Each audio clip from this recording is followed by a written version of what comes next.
এক নম্বরে কি ছিল? 2 নম্বরে, 3 নম্বরে compassion, 4 নম্বরে integrity, 5 নম্বরে good relation with followers, 6 নম্বরে, 7 নম্বরে, 8 নম্বরে, 9 নম্বরে resilience, 10 নম্বরে মাশাআল্লাহ, 11 নম্বরে practical wisdom, সব শেষে মাশাআল্লাহ যুগোপযোগী নেতৃত্ব তৈরি করবার জন্য রাসূল সাল্লাল্লাহু আলাইহি ওয়াসাল্লামের এই যে লিডারশিপ ট্রেট, লিডারশিপ ফিচার্স, লিডারশিপ কোয়ালিটি, এগুলো থেকে আমাদের অনেক শেখার আছে, অনেক নেয়ার আছে। আমরা চাইবো আমাদের আগামী নেতৃত্ব আল্লাহ রাসূল সাল্লাল্লাহু আলাইহি ওয়াসাল্লামের লিডারশিপ ট্রেট থেকে উপকৃত হবে। তারা এগুলো স্টাডি করবে, এখান থেকে তারা তাদের নিজেদের নেতৃত্বকে সাজাবে। আল্লাহু আকবার।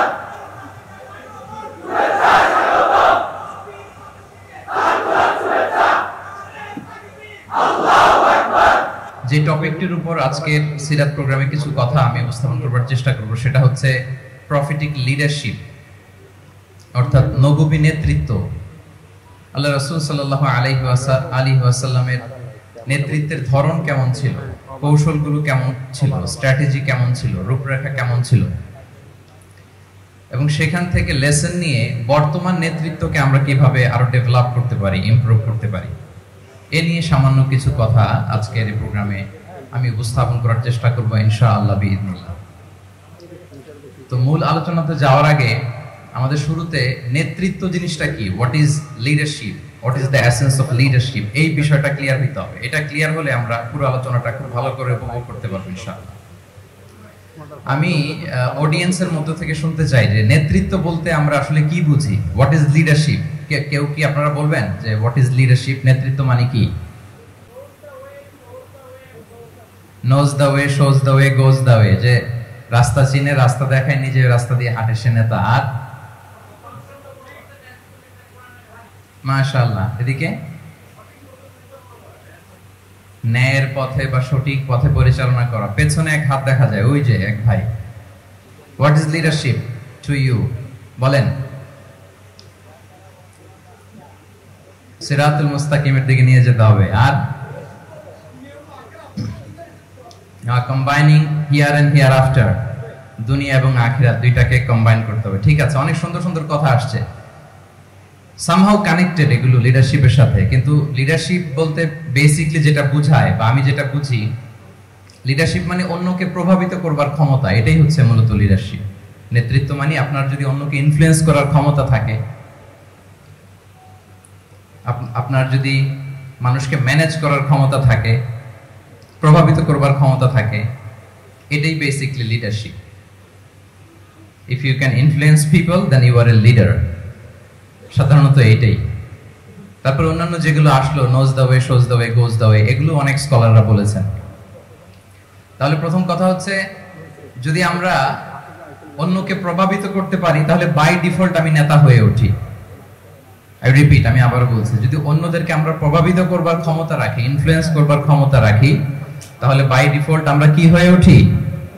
নেতা হয়ে উঠি। এটা হচ্ছে লিডারশিপের মূল সংজ্ঞা বা প্রকৃত কথা। লেটস সে ক্লাস শেষে একজন তার বন্ধুদেরকে বলল চল খেলতে যাই, তো কেউ কেউ রাজি, আবার অনেকে রাজি না। সে কনভিন্স করা শুরু করলো, ফাইনালি সে সবাইকে কনভিন্স করে খেলতে নিয়ে গেল, এই যে লিডার হয়ে গেছে। ক্লিয়ার হচ্ছে না ব্যাপারটা? তাহলে বেসিক্যালি অন্যকে প্রভাবিত করবার যে ক্ষমতা, এটাই হচ্ছে কি লিডারশিপ। যদি আমরা অন্যকে প্রভাবিত করতে পারি, ইনফ্লুয়েন্স করতে পারি। আমাদের সমাজে কিংবা রাষ্ট্রে আমরা যে সমস্যাগুলো দেখি, এগুলো বেসিক্যালি পুর লিডারশিপের কারণে। পুর লিডারশিপ, বিকজ অফ পুর লিডারশিপ। যদি যথাযোগ্য নেতৃত্ব আমরা তৈরি করতে পারতাম, যোগ্য নেতৃত্ব যদি আমরা হাজির করতে পারতাম, তাহলে এই সমস্যাগুলো থাকতো না। আমরা আল্লাহ রাসূল সাল্লাল্লাহু আলাইহি ওয়াসাল্লামের নেতৃত্বের গুণাবলীগুলো, যদি ওনার যে লিডারশিপ ট্রেটস, লিডারশিপ ফিচার্স গুলো আছে, এগুলো যদি আমরা খেয়াল করি, তাহলে দেখবো যে এগুলো দিয়ে তিনি পুরো একটা জাতি, একটা ভূখণ্ডের জীবনধারা পাল্টে দিয়েছিলেন, তাই না?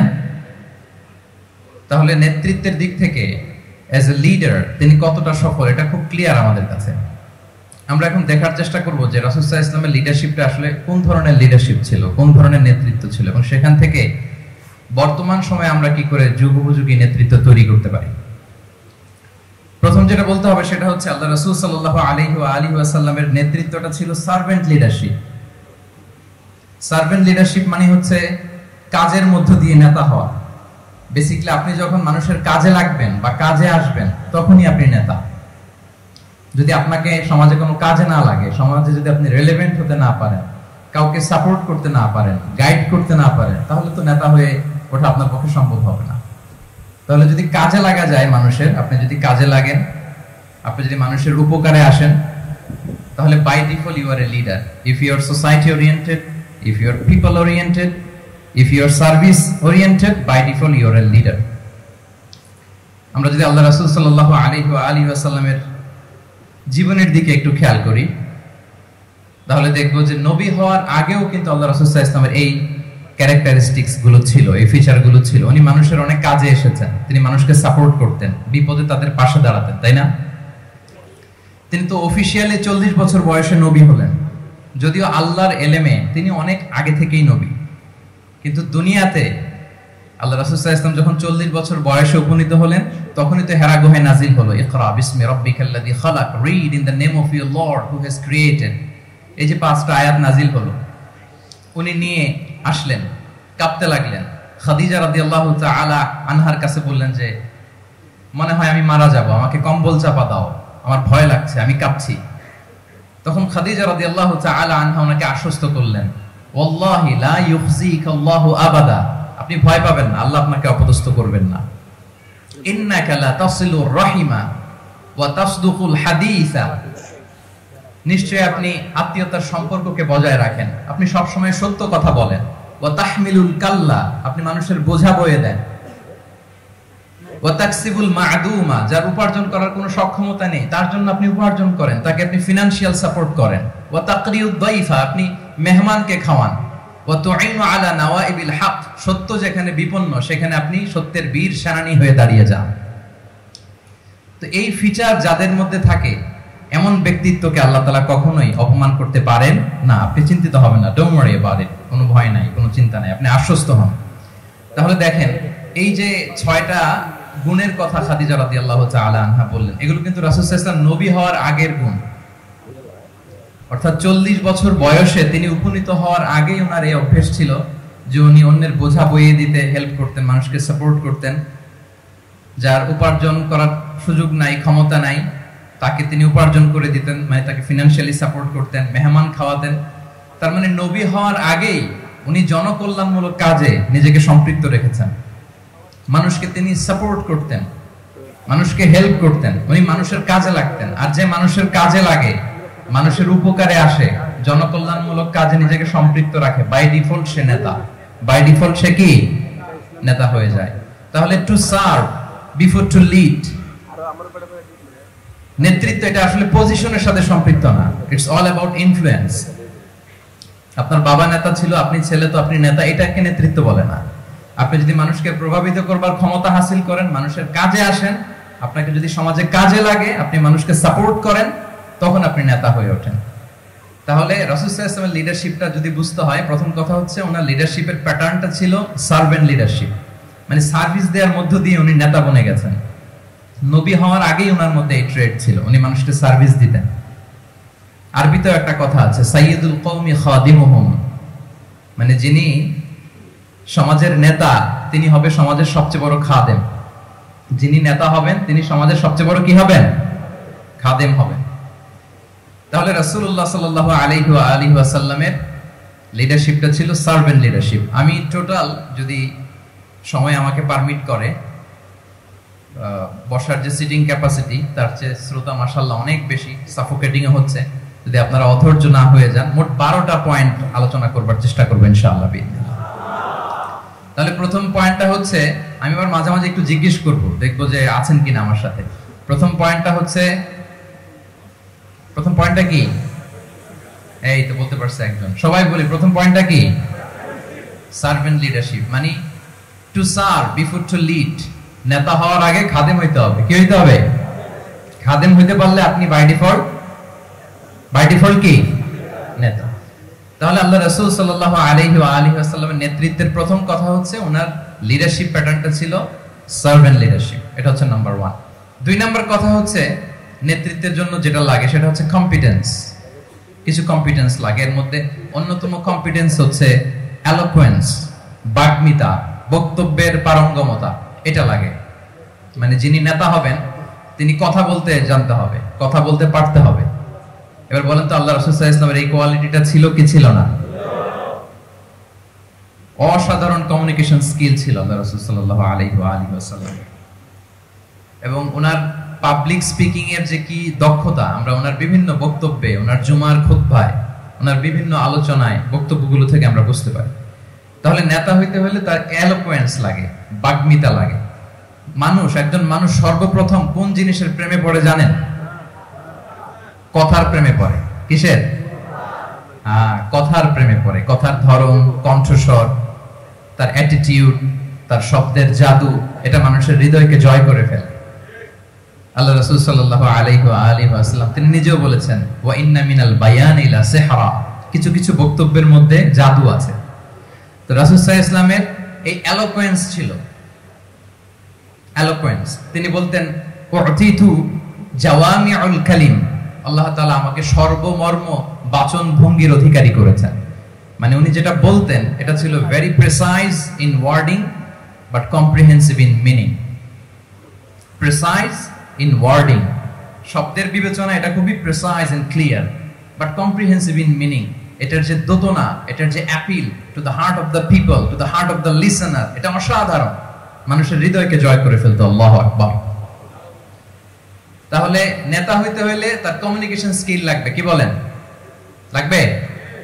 এখন নেতা আসছে, উনি বক্তব্য করতে পারতেছে না, তাহলে কি নেতা হইতে পারবে?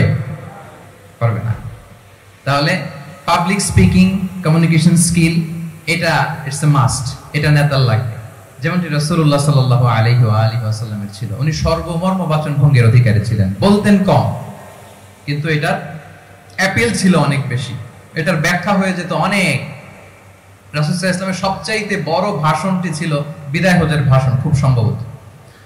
ওই ভাষণের টেক্সট গুলোকে যদি একসাথে করা হয়, আমার মনে হয় 10 মিনিটের বেশি লাগবে না ওই টেক্সট গুলো পড়তে। আমরা তো ঘন্টার পর ঘন্টা বক্তব্য করি, তারপরেও তো আমরা মানুষের মনকে খুশি করতে পারি না। উনি সেই যে 1400 বছর আগে 10 মিনিটের একটা ছোট্ট ভাষণ দিলেন, গোটা বিশ্ব আজও হাবুডুবু খায় ওই ভাষণের ভেতর, ঠিক কিনা বলেন? তাহলে উতিতু জাওয়ামিউল কালিম, আমি সর্বমর্ম বাচন ভঙ্গির অধিকারী। সুবহানাল্লাহ। Very precise and clear. কতটা প্রিসাইজ এন্ড ক্লিয়ার ছিল রাসূল সাল্লাল্লাহু আলাইহি ওয়াসাল্লামের বক্তব্য? আম্মা জান আয়েশা রাদিয়াল্লাহু তাআলা আনহা বলেন, লাউ আদাহুল আদু লা আহসাহু, তিনি যখন বক্তব্য করতেন, কেউ যদি চাইতো যে দেখি কয়টা শব্দ বললেন বক্তব্যে, কয়টা বাক্য বললেন, চাইলে মুহূর্তে গুনে ফেলা যেত সেটা। এত প্রিসাইজ এন্ড ক্লিয়ার বক্তব্য ছিল যে তিনি কয়টা বাক্য ব্যবহার করেছেন, কয়টা শব্দ ইউজ করেছেন এই বক্তব্যে, চাইলে যে কেউ গুনে ফেলতে পারত। এবং তিনি খুবই শুদ্ধ আরবিতে কথা বলতেন, আফসাহুল লিসান ছিলেন। বিশুদ্ধ ভাষায় কথা বলতে পারা এটা অনেক জরুরি।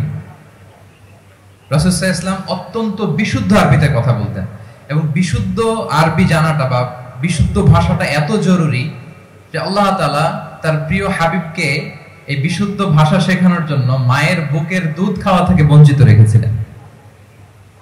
আমি আবারও বলছি, বিশুদ্ধ ভাষাটা এত জরুরি যে আল্লাহ তাআলা তার প্রিয় হাবিবকে মায়ের বুকের দুধ থেকে বঞ্চিত রেখেছেন শুধু বিশুদ্ধ ভাষার জন্য। তিনি তো মায়ের বুকের দুধ খেতে পারেন নাই। হালিমাতুস সাদিয়ার সাথে সেই বনু সাদ গোত্রে চলে গিয়েছেন, সেখানে ছিলেন। হালিমাতুস সাদিয়া ওনাকে দুধ খাইয়েছেন। এরপরে যখন মরুভূমির চমৎকার পরিবেশে একেবারে বিশুদ্ধ আরবি তিনি শিখেছেন, আবার শিশু মুহাম্মদ সাল্লাল্লাহু আলাইহি ওয়াসাল্লামকে তিনি তার মায়ের কাছে ফিরিয়ে দিয়েছেন। তাহলে চিন্তা করে দেখেন যে বিশুদ্ধ ভাষার জন্য মায়ের বুকের দুধকে স্যাক্রিফাইস করা হয়েছে। আল্লাহু আকবার। তাহলে আম্মা জান আয়েশা রাদিয়াল্লাহু তাআলা আনহা বলতেন, লাউ আদাহুল আদু লা আহসাহু, চাইলে যে কেউ গুনতে পারতো যে তিনি প্রিয় নবীজি কয়টা বাক্য বললেন, কয়টা শব্দ, এত প্রিসাইজ এন্ড ক্লিয়ার ছিল। অন্য বর্ণনায় এসেছে, কানা ইয়াতাকাল্লামু বিকালামিন বাইনাহু ফাসলুন, তিনি এমন ভাবে কথা বলতেন, কথার মাঝখানে মাঝখানে পজ দিতেন। কি দিতেন? পজ দিতেন, মানে একটু থামতেন যাতে করে শ্রোতারা বুঝতে পারে। ইয়াতাকাল্লামু বিকালামিন বাইনাহু ফাসলুন, বলতে বলতে মাঝে মাঝে একটা পজ দিতেন যাতে সবাই বুঝতে পারে। ইয়াহফাযুহু মান জালাসা ইলাই, আশেপাশে যারা বসতো তারা সহজে এটা মুখস্থ করে ফেলতে পারত। পজ দিয়ে দিয়ে থেমে থেমে এত চমৎকার করে ওনার প্রেজেন্টেশন ছিল, বক্তব্য মালাগুলো ছিল, ফলে যারা শুনতেছে ইজিলি মুখস্থ করে ফেলতে পারত। এবং গুরুত্বপূর্ণ কথা তিনি এমফাসাইজ করতেন, 3 বার বলতেন। একবার তিনি বলতেছেন আত-তাকওয়া হা হুনা হা হুনা হা হুনা ওয়া ইউশিরু ইলা সাদরিহি 3 মাররাত। তাকওয়াকে তিনি এখানে রেফার করেছেন। আমরা তো মনে করি তাকওয়া সব ঢুকে গেছে এখানে, তাকওয়া ঢুকে গেছে টুপিতে, তাকওয়া ঢুকে গেছে জামাতে, এগুলো তাকওয়ার একটা নমুনা। কিন্তু আল্লাহ রাসূল সাল্লাল্লাহু আলাইহি ওয়াসাল্লাম বলেছেন তাকওয়া এখানে এখানে এখানে, এভাবে 3 বার তিনি ইঙ্গিত করেছেন। গুরুত্বপূর্ণ কথাকে তিনি এভাবে এমফাসাইজ করতেন। মাঝে মাঝে এমন আবেগঘন বক্তব্য উপস্থাপন করতেন, সাহাবারা অশ্রুসিক্ত হতো।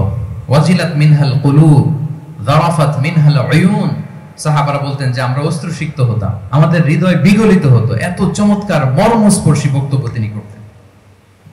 এটা প্রেক্ষাপটের আলোকে। আবার যুদ্ধের ময়দানে যখন কমান্ড করতেন তখন আলা সাউতু ওয়াশতাদ্দা গাদাবু, তিনি রেগে যেতেন, উঁচু কণ্ঠে তিনি কথা বলতেন, মনে হচ্ছে একজন সেনাবাহিনীর কমান্ডার তার ব্যাটালিয়নকে কমান্ড করছেন। আল্লাহু আকবার। তাহলে বক্তব্যের যত দিক হতে পারে, স্লো মোশনে, খুব তেজস্বী বক্তব্য, খুব জ্বালাময়ী বক্তব্য, আবার মর্মস্পর্শী বক্তব্য, সব ধরনের বক্তব্য তিনি করতেন। সুবহানাল্লাহ। তাহলে এলোকুয়েন্স, 2 নাম্বার হচ্ছে এলোকুয়েন্স। কম্পিটেন্সের খুব গুরুত্বপূর্ণ একটা অংশ হচ্ছে এলোকুয়েন্স, বাগ্মিতা। এটা একজন নেতার থাকা চাই। কি বলেন? একজন নেতার এরকম বক্তব্য দিতে জানতে হবে না? আল্লাহ রাসূল সাল্লাল্লাহু আলাইহি ওয়া আলিহি ওয়াসাল্লাম তিনি ঠিক এইভাবে বক্তব্য করতেন। মাঝে মাঝে তিনি ইমোশনাল ইন্টেলিজেন্স ইউজ করতেন, মানে আবেগ অনুভূতিকে নাড়িয়ে দিয়ে শ্রোতাকে প্রভাবিত করে ফেলা। স্পিরিচুয়াল ইন্টেলিজেন্স বা ইমোশনাল ইন্টেলিজেন্স তিনি বক্তব্যের মধ্যে ব্যবহার করতেন। এমন ভাবে তিনি নাসিহাত করতেন, এমন ভাবে কথা বলতেন, মানুষের আবেগ অনুভূতিকে তিনি নাড়িয়ে দিতেন। আল্লাহু আকবার। ছোট্ট একটা উদাহরণ এখানে আমি হাজির করি। আপনারা হুনাইনের যুদ্ধের কথা নিশ্চয়ই শুনেছেন। কত হিজরিতে হয়েছিল? হ্যাঁ, আজকে তো অনেক পুরস্কার বিজয়ীদেরকে দেখলাম আমরা, মাশাআল্লাহ। কত? 8ম হিজরি। তার মানে মক্কা বিজয়ের ইমিডিয়েট পরেই, কয়েক সপ্তাহ পরেই তো হুনাইনের যুদ্ধ হয়েছিল। তো এই হুনাইনের যুদ্ধে অনেক ওয়ার বুটিজ মুসলমানদের করতলগত হয়েছিল, মানে অনেক গানিমাত, অনেক সম্পদ ওনারা যুদ্ধ শেষে যুদ্ধলব্ধ সম্পদ হিসেবে পেয়েছিলেন। 24,000 উট। কত উট? 24,000 উট, প্রায় 40,000 ভেড়া। এত পরিমাণ গনিমত যখন রাসূল সাল্লাল্লাহু আলাইহি ওয়াসাল্লাম পেলেন, তিনি এগুলো বন্টন করতে শুরু করলেন। কিন্তু রাসূল সাল্লাল্লাহু আলাইহি ওয়াসাল্লাম তিনি বন্টন করতে যে আনসারী সাহাবীদেরকে, অর্থাৎ মদিনার যে সাহাবারা, তাদেরকে কিছুই দিলেন না, বরং তিনি মক্কার সাহাবাদেরকে দিলেন, অন্যান্য গোত্রের লোকদেরকে দিলেন, আশেপাশের সবাইকে দিলেন, কিন্তু দিলেন না কাদেরকে? আনসারী সাহাবীদেরকে। ফলে এত বিশাল ওয়ার বুটিজ, এর মধ্যে থেকে কিছুই আনসারীরা পেল না। ওনাদের মধ্যে ক্ষোভের জন্ম নিল, ওনাদের মধ্যে একটু অসন্তোষ তৈরি হলো, ক্ষোভের জন্ম হলো, এবং ক্ষোভ থেকে ওনারা সমালোচনা করতে আরম্ভ করলেন আল্লাহ রাসূল সাল্লাল্লাহু আলাইহি ওয়াসাল্লামের। এবং সমালোচনা করতে করতে এটা এমন পর্যায়ে চলে গেল, এক পর্যায়ে তারা বলতে আরম্ভ করলো যে আমরা ওনার জন্য জান দিলাম, জীবন দিলাম, আজকে উনি এত সম্পদ পেয়ে সব নিজ এলাকার লোকদের মাঝে বন্টন করে দিল, এটা কি ঠিক করলো উনি? আল্লাহ তাআলা আল্লাহর নবীকে ক্ষমা করুক, আল্লাহ তার রাসূলকে ক্ষমা করুক। মানে কেমন যেন রাসূল একটা ভুল করে ফেলছেন, রাসূল সাল্লাল্লাহু আলাইহি ওয়াসাল্লাম ওনাদেরকে দিতে বাধ্য ছিলেন, এটা যেহেতু দেন নাই, আল্লাহ তার রাসূলকে ক্ষমা করুক, এরকম একটা কথা তারা বলে ফেলতেন। তো এটা তো অনেক বড় কথা।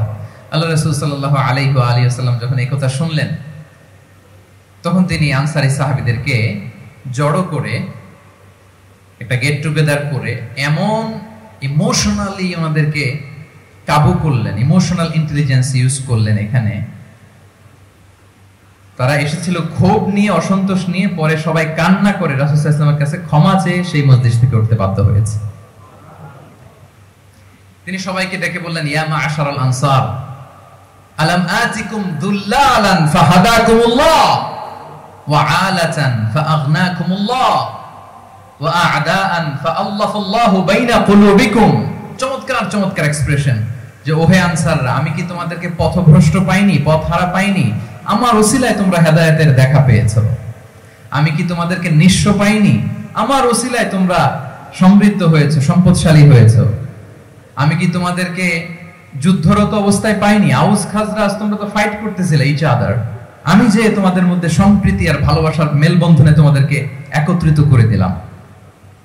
আওয়াজাতুম ফি আনফুসিকুম ফি লুআআতিন মিনাদ দুনিয়া, আর দুনিয়ার সামান্য কিছু জিনিসের কারণে তোমরা মনে কষ্ট পাচ্ছ, যেটা দিয়ে আমি কিছু নমুসলিমদের হৃদয়কে আকৃষ্ট করছিলাম। তাআল্লাফতু বিহা কওমান লিউসলিমু ওয়া ওয়াকালতুকুম ইলা ইসলামিকুম, আমি কিছু নমুসলিমদেরকে এগুলো দিয়ে তাদের হৃদয়টাকে ইসলামের প্রতি আরো অ্যাট্রাক্টেড করতেছিলাম, আর তোমাদেরকে তোমাদের ইসলামের উপরই আমি ছেড়ে দিয়েছি। আমি জানি আমার আনসাররা তাদের হৃদয়ে যে ইসলাম আছে এটাই তাদের জন্য যথেষ্ট। আমা তারদাউনা আইয়াযহাবান নাসু বিশাতি ওয়াল বাঈর ওয়া তারজিউনা বিরাসূলিল্লাহি ফি রিহালিকুম, won't you be happy that people go back to their country with sheep and camel and you go back to your country with Rasulullah? Allahu Akbar। তোমরা কি এতে খুশি হবে না মানুষ উট আর ভেড়া নিয়ে তাদের এলাকায় ফিরবে, আর তোমরা আল্লাহর রাসূলকে নিয়ে তোমাদের এলাকায় ফিরবে? এরকম একটার পর একটা ইমোশনালি রাসূল সাল্লাল্লাহু আলাইহি ওয়াসাল্লাম যখন আনসার সাহাবীদেরকে কাবু করতে লাগলেন, ওনারা এমন ভাবে কান্নার রোল জুড়ে দিল, এমন ভাবে অনুতপ্ত হলো, কাঁদতে শুরু করলো। পরে এরা বলতে আরম্ভ করলো, আমি তো দুই একটা বাক্য বললাম, লম্বা চূড়া মন মাতানো বক্তব্য, হৃদয় স্পর্শী বক্তব্য। তারা বললো, ইয়া রাসূলুল্লাহ, আমরা শুধু আপনাকে পেয়েই খুশি। রাসূল সাল্লাল্লাহু আলাইহি ওয়াসাল্লাম বলেন, গোটা বিশ্বের মানুষ যদি এই পথ ধরে আর আনসারীরা যদি এই পথ ধরে, আমি এই পথ ছেড়ে দিয়ে আনসারীদের পথে হাঁটবো। আল্লাহ তুমি আনসারদের ক্ষমা করো, তাদের সন্তানদের ক্ষমা করো, তাদের নাতিদেরকে ক্ষমা করো। এভাবে মর্মস্পর্শী বক্তব্য যখন ইমোশনাল ইন্টেলিজেন্স দিয়ে যখন রাসূল সাল্লাল্লাহু আলাইহি ওয়াসাল্লাম বললেন, সব আনসারী সাহাবারা কাঁদতে আরম্ভ করলেন। সবাই ফাবাকাল কওমু হাত্তা আখদালু লুহাহুম, তাদের প্রত্যেকের দাড়ি ভিজে গেল, এমন কান্না জুড়ে দিল। আল্লাহু আকবার। তাহলে এটা ছিল রাসূল সাল্লাল্লাহু আলাইহি ওয়াসাল্লামের বক্তব্যের মাধ্যমে শ্রোতাদের মাঝখানে প্রভাব সৃষ্টি করার ক্ষমতা। চিন্তা করতে পারেন, হৃদয় কেঁপে ওঠে না এই কথা শুনলে? Won't you be happy people go back to their home with sheep and camel and you take the messenger of Allah with you? মানুষ ছাগল ভেড়া নিয়ে ফিরতেছে, তোমরা তো আল্লাহর নবীকে নিয়ে ঘরে ফিরতেছো। আল্লাহু আকবার। তাহলে এই কম্পিটেন্সটা লাগে একজন নেতা, তিনি এরকম মর্মস্পর্শী বক্তব্য দিতে জানতে হবে। কি বলেন? এটা দরকার আছে না? আচ্ছা, তাহলে রাসূল সাল্লাল্লাহু আলাইহি ওয়াসাল্লামের লিডারশিপ নিয়ে যেহেতু কথা বলছি, প্রফেটিক লিডারশিপ, প্রথমটা বলেছিলাম ওনার লিডারশিপের স্টাইল কি ছিল? এই তো মুখস্থ হয়ে গেছে, মাশাআল্লাহ। দুটো গেল। 3 নাম্বার হচ্ছে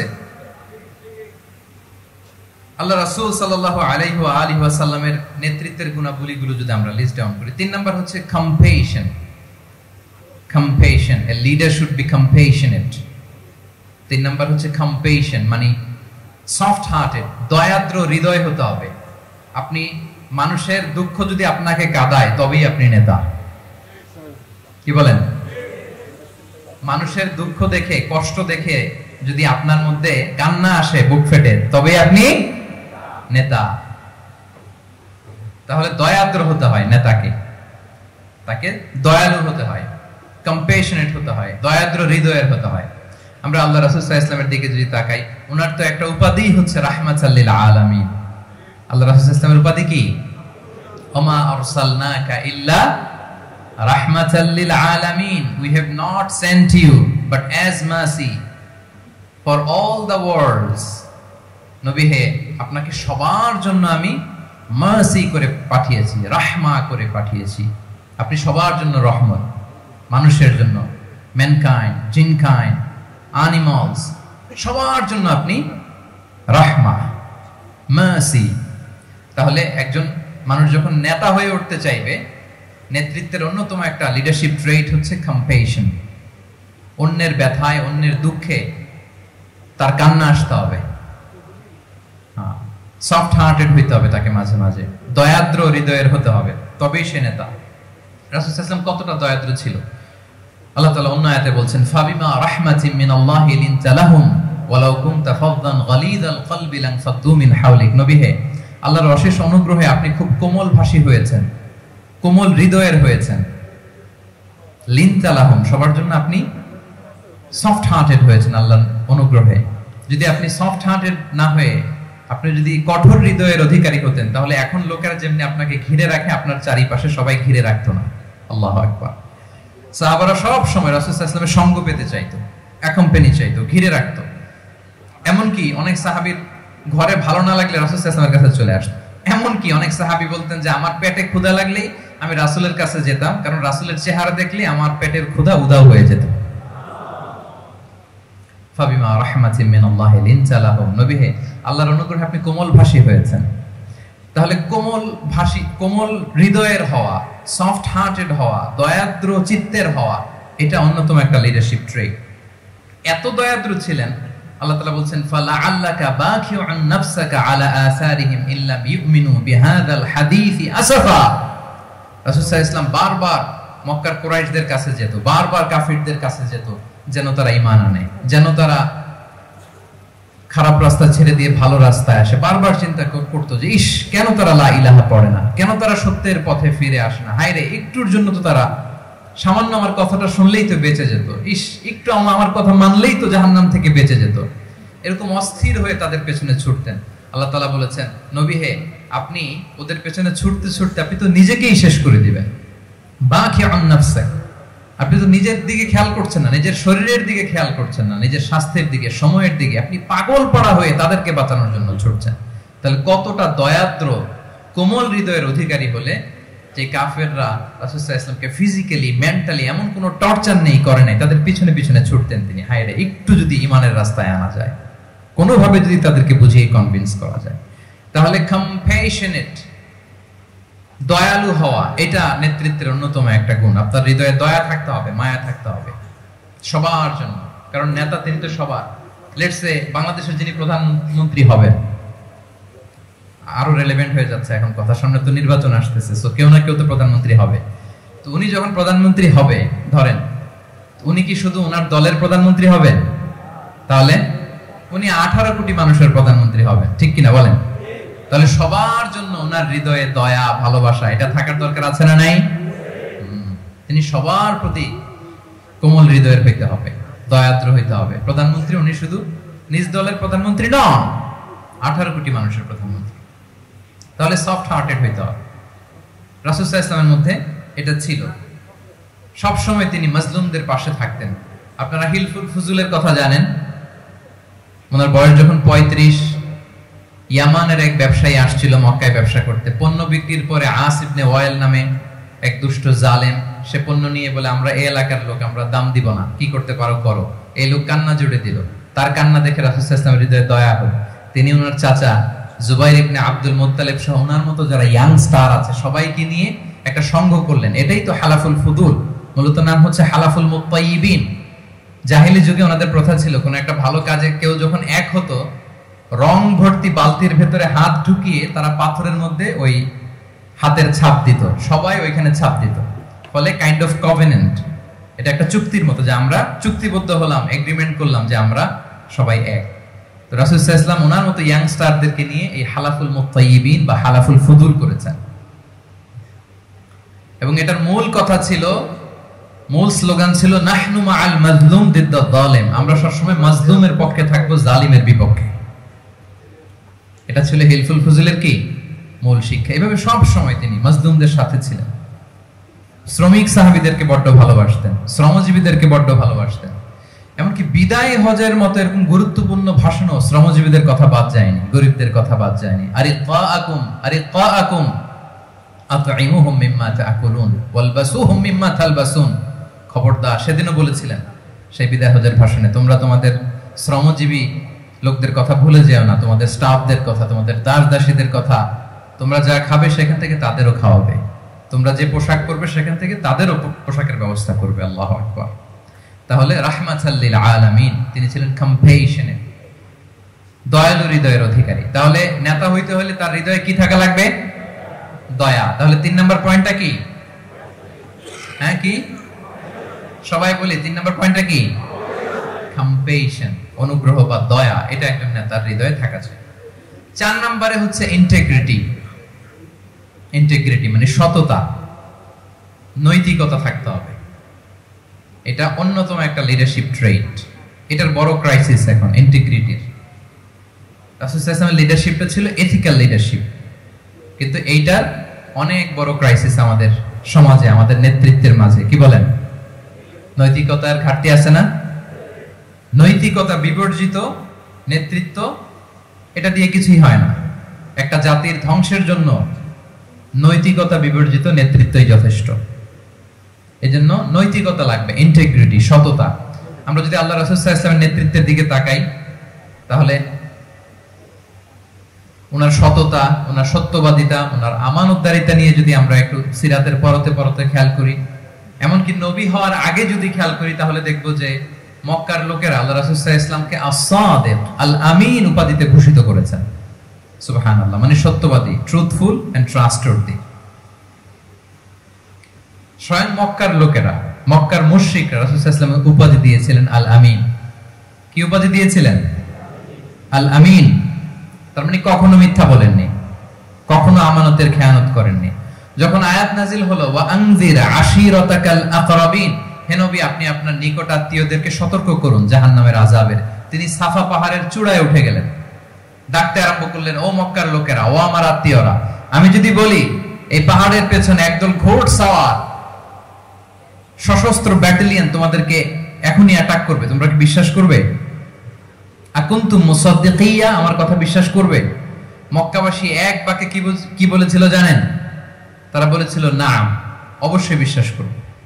আমি যদি বলি তোমাদেরকে অ্যাটাক করার জন্য প্রস্তুত একদল ঘোড়সওয়ার, বিশ্বাস করবে? আকুনতুম মুসাদ্দিকিয়া, সবাই কি বলেছিল? নাম, অবশ্যই বিশ্বাস করব। কেন বিশ্বাস করবে? বলে যে মা জাররাবনা আলাইকা ইল্লা সিদকা, we have never ever experienced a single lie from you in our life. আমরা জীবনে কোনোদিন তোমার মিথ্যা বলতে শুনি নাই। আল্লাহু আকবার। তাহলে দেখেন এই বাক্যটার ওজন কত দেখেন, মা জাররাবনা আলাইকা ইল্লা সিদকান, আমরা কখনো তোমার থেকে মিথ্যা শুনি নাই। তার মানে এক বাক্যে রাসূল সাল্লাল্লাহু আলাইহি ওয়াসাল্লামের বিগত 40 বছরের হিস্ট্রি ফুটে উঠছে। কি বলেন? বিগত 40 বছরের হিস্ট্রি এই বাক্যে আছে না নাই? মা জাররাবনা আলাইকা ইল্লা সিদক, আমরা তো কোনোদিন মিথ্যা শুনি নাই তোমার জবান থেকে, তো কেন বিশ্বাস করব না? কি নিঃসংকোচ স্বীকৃতি এলাকার লোকদের, জীবনে আমরা কোনোদিন তোমার মুখ থেকে মিথ্যা শুনি নাই, তো তুমি যদি বলো যে ঘোড়সওয়ার অ্যাটাক করার জন্য রেডি, অবশ্যই বিশ্বাস করব, তুমি সত্যবাদী। আল্লাহু আকবার। এইটা আমাদের সমাজে অনেক বড় ক্রাইসিস, আমানতদারিতা, ট্রাস্টওয়ার্দিনেস। অনেক কিছু রিভাইজ করতে হবে আমাদেরকে। এই যে নতুন বাংলাদেশের চমৎকার সময় এসেছে, আর 54 বছরও হয়তো আমরা এই সুযোগ পাবো না, ঠিক কিনা? এজন্য আমাদেরকে শিখতে হবে রাসূল সাল্লাল্লাহু আলাইহি ওয়াসাল্লামের যে ইন্টিগ্রিটি, ওনার যে ট্রাস্টওয়ার্দিনেস, এই আমানতদারিতা থেকে আমাদেরকে শিখতে হবে। আমাদের নেতাদেরকেও আমানতদার হইতে হবে। প্রিয় ভাইরা, তাহলে নেতাকে আস্থার জায়গা তৈরি করে নিতে হয়। রাসূল সাল্লাল্লাহু আলাইহি ওয়াসাল্লাম এটা ধীরে ধীরে তৈরি করেছেন। আপনারা জানেন যে উনি নবুয়তের আগে পার্টনারশিপে বিজনেস করতেন খাদিজা রাদিয়াল্লাহু তাআলা আনহার সাথে, মানে খাদিজা রাদিয়াল্লাহু তাআলা আনহার ইনভেস্টমেন্ট আর উনি শ্রম দিতেন। তো উনি সিরিয়াতে গিয়েছেন পণ্য নিয়ে, মালামাল নিয়ে। ওনার ব্যবসা বাণিজ্যের ধরন কেমন এটা দেখবার জন্য খাদিজা রাদিয়াল্লাহু তাআলা আনহা ওনার এক বান্ধবীকে পাঠিয়েছিলেন ওই ক্যারাভানে, ওই কাফেলায়। নাম ছিল মাইসারা। কি নাম? মাইসারা। তো মাইসারাকে বলেছে, মাইসারা তুমি দেখবা যে টাকা পয়সা আবার উল্টা পাল্টা করে কিনা, ঠিকঠাক মতো ব্যবসা করে কিনা, আমার huge investment, on behalf of me তুমি এই ক্যারাভানে থাকবে আর দেখবে যে মোহাম্মদ ঠিকঠাক বিজনেসটা করে কিনা। আল্লাহু আকবার। মাইসারা এই সফর শেষে এসে খাদিজা রাদিয়াল্লাহু তাআলা আনহার কাছে এমন পজিটিভ রিভিউ দিয়েছে, এই রিভিউ শুনেই খাদিজা রাদিয়াল্লাহু তাআলা আনহা বিষ্ণু ইসলামকে বিয়ে করার জন্য রাজি হয়ে গেছে। আলহামদুলিল্লাহ। মাইসারা এসে রিভিউ দিতে লাগলো যে মোহাম্মদ সে সবার চেয়ে আলাদা সাল্লাল্লাহু আলাইহি ওয়াসাল্লাম। তার ওঠা বসা, তার চলন বলন, তার কথন, তার ডিলিংস, তার লেনদেন সব আলাদা, অসাধারণ তিনি। আল্লাহু আকবার। তিনি অসাধারণ। তাহলে মাইসারার রিভিউ শুনে আল্লাহু আকবার খাদিজা রাদিয়াল্লাহু তাআলা আনহা তিনি অবাক হয়ে গেলেন এবং তিনি বিয়ের প্রস্তাব পাঠালেন। রাসূল সাল্লাল্লাহু আলাইহি ওয়াসাল্লামের এই আমানতদারিতায় মুগ্ধ হয়ে কি করলেন? বিয়ের প্রস্তাব পাঠালেন। তাহলে কি পরিমাণে ট্রাস্টওয়ার্দিনেস ওনার ছিল। এবং মজার ব্যাপার, আরো মজার ব্যাপার হচ্ছে মক্কার কুরাইশরা, মক্কার লোকেরা রাসূল সাল্লাল্লাহু আলাইহি ওয়াসাল্লামের কাছে এসে আমানতের সম্পদ গচ্ছিত রাখতো। আবু জাহেলের কাছে রাখতো না, উতবা, শাইবা, ওয়ালিদ ইবনে মুগিরা কারো কাছে রাখতো না। খেয়াল করে দেখেন, দল করে আবু জাহেলের, দল করে কার, কিন্তু আমানত রাখে কার বাসায়? কি অবাক করা কাণ্ড না? কর্মী হচ্ছে আবু জাহেলের, কিন্তু আমানতের সম্পদ রাখে কার কাছে? মুহাম্মদ সাল্লাল্লাহু আলাইহি ওয়াসাল্লামের বাসায়। রাসূল সাল্লাল্লাহু আলাইহি ওয়াসাল্লাম যেদিন হিজরত করবেন, উনি সাইয়েদনা আলী রাদিয়াল্লাহু তাআলা আনহুকে অ্যাসাইন করে গিয়েছেন যে আলী তুমি থাকো, তুমি কয়েকদিন পরে মদিনায় হিজরতে যাবা, আমার কাছে যত আমানতের সম্পদ আছে এগুলো তুমি আগে বিলি করে তারপরে যাবে। রাসূল সাল্লাল্লাহু আলাইহি ওয়া সাল্লাম আবু বকর রাদিয়াল্লাহু তাআলা আনহুকে নিয়ে চলে গেলেন।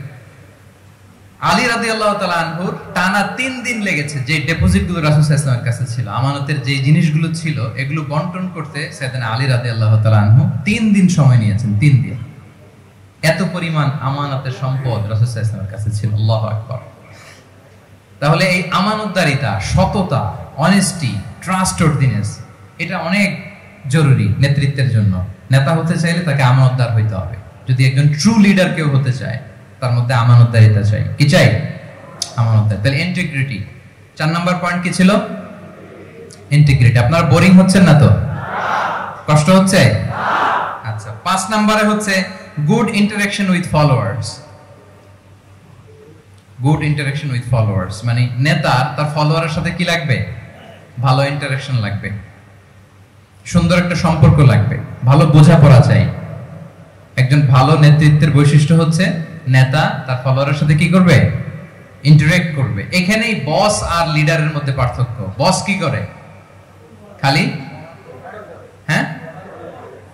হুকুম, অর্ডার করে শুধু। বসের কাজ হচ্ছে এই ডুজ এন্ড ডোন্টস বলে দেয়, এইটা করা যাবে, ওইটা করা যাবে, মানে অর্ডার করে, ডিরেক্ট করে। কিন্তু লিডার কি করে? গাইড করে, মেন্টরিং করে, ইন্সপায়ার করে, মোটিভেট করে। So here is the difference between leader and boss. তাহলে বসই হওয়া যাবে না। নেতা হইতে চাইলে বসই হওয়া যাবে না। You have to interact with your followers. আপনার ফলোয়ারের সাথে ইন্টারঅ্যাকশন লাগবে, তবেই আপনি নেতা। আমরা দেখি রাসূল সাল্লাল্লাহু আলাইহি ওয়াসাল্লামের কেমন ইন্টারঅ্যাকশন ছিল। রাসূল সাল্লাল্লাহু আলাইহি ওয়াসাল্লাম যে কোনো বড় ডিসিশনে সাহাবাদের সাথে কনসালটেশন করতেন, পরামর্শ করতেন, তারপরে সিদ্ধান্ত নিতেন। ওয়াশাবিরহুম ফিল আমর, এই আয়াতের ভিত্তিতে তিনি সবার সাথে কি করে নিতেন? সাহাবাদের সাথে পরামর্শ করে নিতেন। আপনারা দ্বিতীয় হিজরির যে বদরের যুদ্ধের কথা জানেন, বদরের প্রান্তরটা মদিনা থেকে প্রায় 130 কিলো দক্ষিণ পশ্চিমে। তো ওখানে গেলেন মদিনা থেকে। তিনি যাওয়ার পরে এক জায়গায় তিনি সেনা ক্যাম্প স্থাপন করলেন। স্থাপন করার পরে হাব্বাব ইবনুল মুনজির রাদিয়াল্লাহু তাআলা আনহু তিনি জিজ্ঞেস করলেন, ইয়া রাসূলুল্লাহ, এই যে আপনি এই জায়গায় বদরের প্রান্তরে সেনা শিবির স্থাপন করলেন, সেনা ক্যাম্প স্থাপন করলেন, এটা কি আল্লাহর দেখিয়ে দেয়া কোনো জায়গা নাকি আপনার ইচ্ছায়? তিনি বললেন, আমানজিলান আনসালাকাল্লাহু লাইসা লানা আন নাতাকদ্দামাহু ওয়ালা নাতাআখারা আনহু। এটা কি একেবারে ফিক্সড আল্লাহর পক্ষ থেকে ওহী যে এখানেই সেনা শিবির স্থাপন করতে হবে, নাকি আমহু আর রাই ওয়াল হারবু ওয়াল মাকিদা, নাকি এটা যুদ্ধের কৌশল হিসেবে আপনি নিজ থেকে করেছেন? রাসূল সাল্লাল্লাহু আলাইহি ওয়াসাল্লাম বললেন, না, এটা কোনো ওহী না। আমার কাছে মনে হয়েছে, আমার যে অ্যানালিসিস, আমার মনে হয়েছে বদরের যুদ্ধে এখানেই আমাদের পজিশনিংটা হইলে ভালো হয়। হাব্বাব ইবনে মুনজির রাদিয়াল্লাহু তাআলা আনহু বলেন, না, ইদান লাইসা হাযা বিমানজিল ইয়া রাসূলুল্লাহ, তাহলে এইখানে যদি আপনার নিজ থেকে আপনি এটা ডিসাইড করেন, আমি আপনার অনুমতি ক্রমে বলতে চাই ইয়া রাসূলুল্লাহ, এটা সুন্দর জায়গা হয়নি। সুন্দর জায়গা হয়নি? তাহলে কোথায়? হাব্বাব বললেন, ওইখানে, ওই যে বদরের একটা কুয়া আছে, এখানে পানির সোর্স আছে। আমরা যদি ওইখানে একটা ব্লকেট দিয়ে দাঁড়াতে পারি, তাহলে কুরাইশরা এসে আর পানি খেতে পারবে না। ওরা পানি না খেয়েই মরবে, যুদ্ধেও মরবে, পানির অভাবেও মরবে। আল্লাহু আকবার। এক মুহূর্ত দেরি করলেন না রাসূল সাল্লাল্লাহু আলাইহি ওয়াসাল্লাম। এই অপিনিয়ন পাওয়ার সাথে সাথেই বললেন, এই সেনা ক্যাম্প এখান থেকে উঠে হাব্বাব যেখানে বলেছে ওইখানে যে সেনা শিবির স্থাপন করব। এক সেকেন্ডও দেরি করেন নাই। তাহলে কোনো ইগোইস্টিক ঝামেলা ছিল না, ভেরি অ্যাকোমোডেটিভ ছিলেন রাসূল সাল্লাল্লাহু আলাইহি ওয়াসাল্লাম। আমরা অনেক সময় নতুন কোনো কথা শুনলে, কোনো রিফর্ম শুনলে, শ্রোতাদের মধ্যে থেকে কিছু একটা শুনলে আটকে উঠি, চেঞ্জ করতে চাই না, রিজিড হয়ে থাকে। এই রিজিডিটি রাসূল সাল্লাল্লাহু আলাইহি ওয়াসাল্লামের মধ্যে ছিল না। ভেরি অ্যাকোমোডেটিভ ছিলেন, ইজিলি ওপেন আপ করতে পারেন। মুহূর্তেই বলেন, ঠিক আছে, আমি যেখানে করেছি আসলে ঠিক হয়নি। হাব্বাব যেখানে বলেছে সবাই ওখানে যে সেনা ক্যাম্প স্থাপন করো। আল্লাহু আকবার। উনি চাইলে বলতে পারতেন, এই হাব্বাব, তুমি কি আমার চেয়ে বেশি বুঝো? আমি তো নবী, তুমি আমার উম্মাহ, আমার কাছে ওহী আসে। কোনো ধরনের আর্গুমেন্টে না যে সরাসরি রাসূল সাল্লাল্লাহু আলাইহি ওয়াসাল্লাম এটাকে মেনে নিলেন। আল্লাহু আকবার। তাহলে এই যে ইন্টারঅ্যাকশন, দেখেন কত চমৎকার ইন্টারঅ্যাকশন ছিল সাহাবীদের সাথে রাসূলুল্লাহ সাল্লাল্লাহু আলাইহি ওয়াসাল্লাম। তাহলে good interaction with your followers, এটা জরুরি। আমরা যদি খন্দকের ঘটনা দেখি, খন্দকের যে পরীক্ষা খনন করা হয়েছিল, এটা কিন্তু কোনো মদিনার বা মক্কার কোন আরাবিয়ান সাহাবাদের কাছ থেকে এই পরামর্শ আসেনি। এসেছে কার কাছ থেকে? সালমান আল ফারিসি। বাড়ি কই? সেই ইরান, ইয়ামান, ইরান। হি ওয়াজ পার্সিয়ান, উনি ইরান থেকে আসছে। ফারিসি, সালমান আল ফারিসি, পারস্য থেকে আসা। ওনার কথা অনুযায়ী তিনি বলছেন এবং বলেছেন সালমানু মিন্না আহলাল বাইত, ওনাকে আহলে বাইতের স্ট্যাটাস তিনি দিয়েছেন। আল্লাহু আকবার। তাহলে ইজিলি তিনি সাহাবীদের কাছ থেকে চমৎকার অপিনিয়ন আসলে সেটাকে পিক করতেন এবং তাদের সাথে চমৎকার ইন্টারেকশন ছিল। সাহাবীদের সাথে, ফলোয়ারদের সাথে ওনার কতটা গভীর ইন্টারেকশন ছিল, ছোট্ট একটা হাদিস বলে, হাদিসটা সহিহ মুসনাদ আহমদ ইবনে হাম্বলে এসেছে। আমি এই পয়েন্টটা শেষ করছি। রাসূল সাল্লাল্লাহু আলাইহি ওয়াসাল্লামের যুগে এক সাহাবী ছিল, তার নাম ছিল জাহির ইবনে হারাম আল আশজাঈ। জাহির সাহাবীর নাম কি? সবাই বলুন, কি নাম? জাহির রাদিয়াল্লাহু তাআলা। উনি মদিনায় থাকতেন না, উনি মরুপল্লীতে থাকতেন, মানে বেদুইন ছিলেন। মদিনা তো শহর, সিটি, উনি সিটিতে থাকতেন না, উনি থাকতেন মরুপল্লীতে।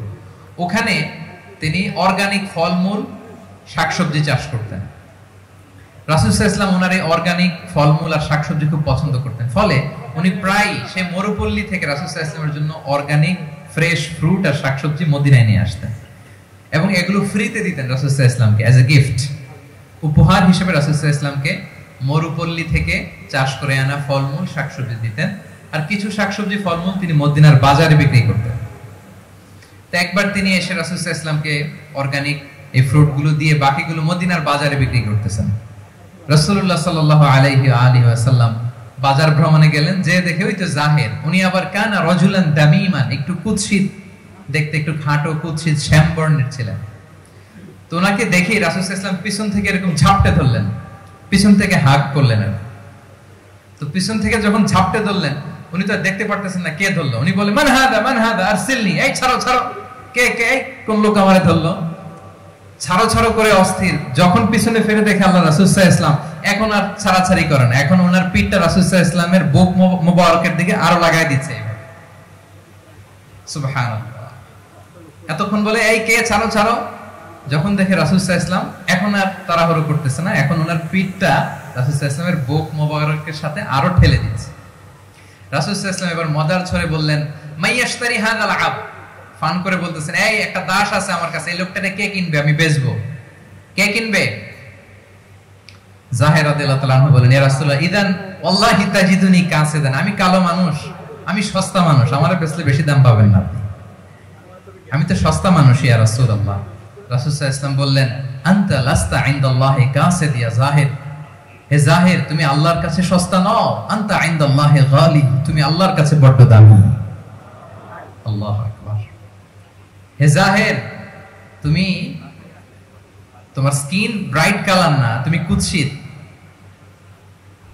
তুমি দুনিয়াতে সস্তা হতে পারো কিন্তু আমার আল্লাহর দরবারে তুমি কবু সস্তা নও। আনতা ইনদাল্লাহি গালি, আল্লাহর কাছে তুমি বড় দামি। দেখেন ইন্টারেকশন কোন মাত্রায় গেলে পিছন থেকে যে এরকম হাক করা যায়, ঝাপটে ধরা যায় এক সাহাবীকে। সুবহানাল্লাহ। এরকম গুড ইন্টারেকশন ছিল। অনেক অনেক ভুরি ভুরি সিরাতের পরতে পরতে আপনারা পাবেন যে রাসূল সাল্লাল্লাহু আলাইহি ওয়াসাল্লামের সাথে সাহাবাদের ইন্টারেকশন কত চমৎকার ছিল। তাহলে 5 নাম্বার হচ্ছে গুড ইন্টারেকশন উইথ ফলোয়ার্স। দেখি মনে আছে কিনা। 1 নম্বরে কি ছিল? 2 নম্বরে, 3 নম্বরে কম্প্যাশন, 4 নম্বরে ইন্টিগ্রিটি, 5 নম্বরে মাশাআল্লাহ গুড ইন্টারেকশন উইথ ফলোয়ার্স। 6 নম্বরে হচ্ছে কারেজ, সাহসিকতা। নেতা হইতে হইলে সাহস লাগবে না? নেতারে বাঁচানোর জন্য কর্মীরা দৌড়াইতেছে সামনে, নেতা যদি ছোটে পিছনে, তাহলে হবে? হ্যাঁ, তাহলে তো তাকে নেতা বলা যায় না। কি বলেন? নেতার তো হি শুড বি কারেজাস, তার সাহসী হইতে হবে, দুর্দান্ত সাহস থাকতে হবে তার। রাসূল সাল্লাল্লাহু আলাইহি ওয়াসাল্লামের এরকম দুর্দান্ত সাহস ছিল, অত্যন্ত সাহসিকতার অধিকারী তিনি ছিলেন। এবং এই লিডারশিপ ট্রেটটা খুবই জরুরি, এটাকে বলে মাদার স্কিল। কারেজি যে মাদার স্কিল, এটাই সব। এই হিম্মত লাগবে। আর রাজুলু যু হিম্মা ইউহিল উম্মা, যার হিম্মত আছে সেই জাতিকে জাগাতে পারে, ঠিক কিনা? এই যে আমাদের কাছে তো উদাহরণ একেবারে হাতের কাছেই, এই যে 5 আগস্টে, এই যে জুলাই আপরাইজিং, যদি কারেজ না থাকতো আমাদের তরুণদের, আমাদের জেনজিদের, তাহলে পরিবর্তন কি আমরা দেখতে পেতাম? না। আমি গল্প শুনছিলাম যে এই চট্টগ্রাম বিশ্ববিদ্যালয় আল্লাহ তাদের কবরগুলোকে তুমি জান্নাতে টুকরা বানিয়ে দাও। এই যে আমাদের তরুণরা তাজা রক্ত দিয়ে একটা চেঞ্জ এনেছে, পরিবর্তন, এটা তো কারেজ, তাদের সাহসিকতার বহিঃপ্রকাশ, ঠিক কিনা? এটা লাগবে। কেউ যদি লিড দিতে চায়, লিডার হতে চায়, তার এটা লাগবে, মাস্ট। রাসূল সাল্লাল্লাহু আলাইহি ওয়াসাল্লাম অত্যন্ত সাহসী ছিলেন। দুই একটা উদাহরণ আমরা সিরাত থেকে দেখি। একবার মদিনাতে রাত্রিবেলা বিকট একটা আওয়াজ হলো, বিকট আওয়াজ, এত আওয়াজ সবাই ঘুম থেকে জেগে গেল। ঘুম থেকে জেগে সবাই হতভম্ব, কিরে এত আওয়াজ তো মদিনাতে কখনো শুনি না, ঘটনা কি?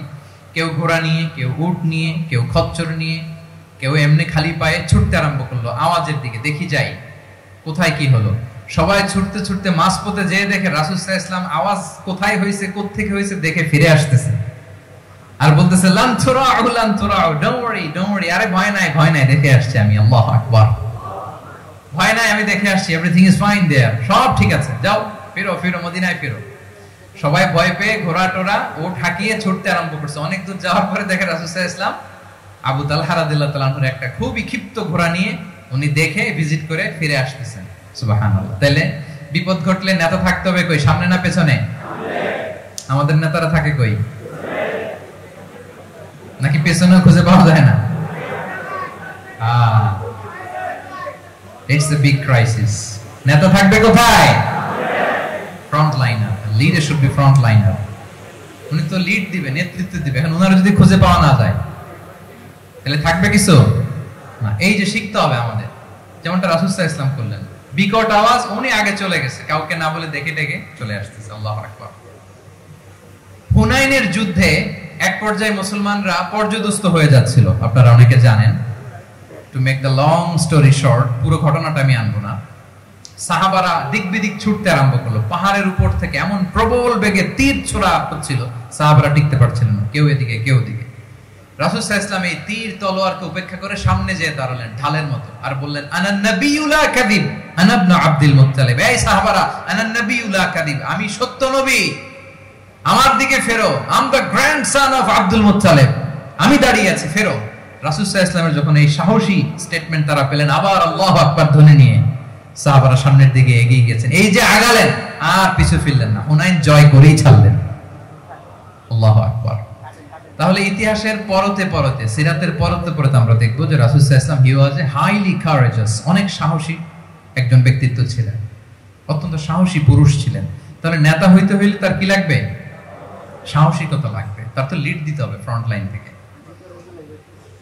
এবং কাপুরুষতা, ভীরুতা, এটা থেকে রাসূল সাল্লাল্লাহু আলাইহি ওয়াসাল্লাম পানা চেয়েছেন। আল্লাহুম্মা ইন্নী আউযু বিকা মিনাল হাম্মি ওয়াল হাসান ওয়া আউযু বিকা মিনাল আজজি ওয়াল কাসাল ওয়া আউযু বিকা মিনাল জুবনি ওয়াল বুখল। জুবন মানে কি? ভীরুতা, কাপুরুষতা। হে আল্লাহ, আমি ভীরুতা থেকে, কাপুরুষতা থেকে পানাহ চাই। আমরা যেন কাপুরুষ না হই, আমরা যেন ভীরু না হই, আমরা যেন সত্যের বীর সেনানী হয়ে আবু সাঈদের মতো এরকম দুই হাত প্রসারিত করে দাঁড়াতে পারি, ঠিক কিনা? এই যে courageous Abu Sayeed, he is the icon of courage of Bangladesh. কি বলেন? এই যে বুক টান টান করে যে হাত দুইটা প্রসারিত করে দাঁড়ালো, আল্লাহু আকবার। গোটা বিশ্ব এখন তাকে আইকনিক ফিগার হিসেবে মেনে নিছে। কি বলেন? গোটা বিশ্ব তাকে চিনছে, তার জন্য দোয়া করছে। তাহলে courage, it's an essential leadership trait, এটা লাগবে প্রিয় ভাইরা। আল্লাহ তাআলা এই কারেজ, এই সৎ সাহস দিয়ে আমাদেরকে ধন্য করুক। কটা গেল? 6টা। 7 নম্বরে হচ্ছে কনফ্লিক্ট রিজলভিং এবিলিটি, বিরোধ নিষ্পত্তি করার মতো যোগ্যতা থাকতে হবে নেতার। অর্থাৎ নেতা হইতে হবে এমন যে বিরোধকে নিষ্পত্তি করে দিতে পারে, মিটমাট করে দিতে পারে, ঝগড়া লাগলে মিটাই দিতে পারে। এটা গুরুত্বপূর্ণ কোয়ালিটি না নেতার জন্য? কি বলেন? রাসূল সাল্লাল্লাহু আলাইহি ওয়াসাল্লামের কিন্তু এটা ছিল, বিরোধ নিষ্পত্তি করা। রাসূল সাল্লাল্লাহু আলাইহি ওয়াসাল্লাম মক্কা থেকে মদিনায় যে 1 ঘন্টায় বছরের পর বছর চলে আসা যুদ্ধ, they used to fight each other, Aws and Khazraj, 1 ঘন্টায় যুদ্ধ থামাই দিয়েছেন। আল্লাহু আকবার। He was a very good mediator and arbitrator. রাসূল সাল্লাল্লাহু আলাইহি ওয়াসাল্লাম অত্যন্ত ভালো মধ্যস্থতাকারী ছিলেন, ভালো মধ্যস্থতাকারী তিনি ছিলেন। তিনি থামিয়ে দিতে পারতেন, বিরোধকে থামাতে পারতেন। আপনারা জানেন যে মক্কায় একবার সম্ভবত অগ্নিকাণ্ডের কারণে কাবা ঘর জ্বলে গিয়েছিল, ধ্বংস হয়েছিল, কিছু অংশ নষ্ট হয়ে গিয়েছিল। কাবাকে রিনোভেট করা হয়েছিল, ফলে কাবার একটা কর্নারে যে ব্ল্যাক স্টোন কর্নার, রুকনুল হাজারিল আসওয়াদ, হাজারে আসওয়াদ পাথরকে সরিয়ে রাখা হয়েছিল। এখন কাবা যখন পুনর্নির্মাণ শেষ, ওই হাজরে আসওয়াদ পাথরকে আবার তার জায়গায় রাখা হবে। কিন্তু কে রাখবে? সবাই রাখতে চায়। সব দলের নেতারা বলে আমরা রাখবো। এক দলের নেতা বলে যে আমি রাখবো, এটা অনেক very prestigious and dignified issue, এই প্রেস্টিজ আমরা কাউকে নিতে দিব না। আরেক দলের নেতা বলে না, আমাদের পাওয়ার বেশি, আমরা রাখবো। আরেক দলের নেতা বলে যে না, এটা আমাদেরই। আরেকজন বলে রক্তের গঙ্গা বইয়ে দিব মক্কায়, কিন্তু এই সম্মান হাত ছাড়া হতে দেব না। এখন জাতীয় চার নেতা গেছে চারদিকে, সমাধান তো নাই। পাথর কয়টা? পাথর তো মাত্র একটা। ইন দ্য মিন টাইম রাসূল সাল্লাল্লাহু আলাইহি ওয়াসাল্লাম আসলেন। রাসূল সাল্লাল্লাহু আলাইহি ওয়াসাল্লামকে দেখেই সবাই হ্যাপি। সবাই বলে জা আমিনুন রাদিনা বি, এই তো আলামিন আসছে, ওই ফয়সালা করবে। সুবহানাল্লাহ, এই তো আলামিন আসছে, সেই ফয়সালা করে দিবে আমাদের মধ্যে। আল্লাহ রাসূল সাল্লাল্লাহু আলাইহি ওয়াসাল্লাম বললেন কি হয়েছে? এই ঘটনা। জাতীয় চার নেতা বলে এই পাথর নিয়ে তারা নিজেরা রাখবে, কাউকে দিবেন। রাসূল সাল্লাল্লাহু আলাইহি ওয়াসাল্লাম বললেন ঠিক আছে, একটা চাদর নিয়ে আসো, চাদর নিয়ে আসো। এবার জাতীয় চার নেতা চাদরের চার কর্নার ধরে দাঁড়ালো।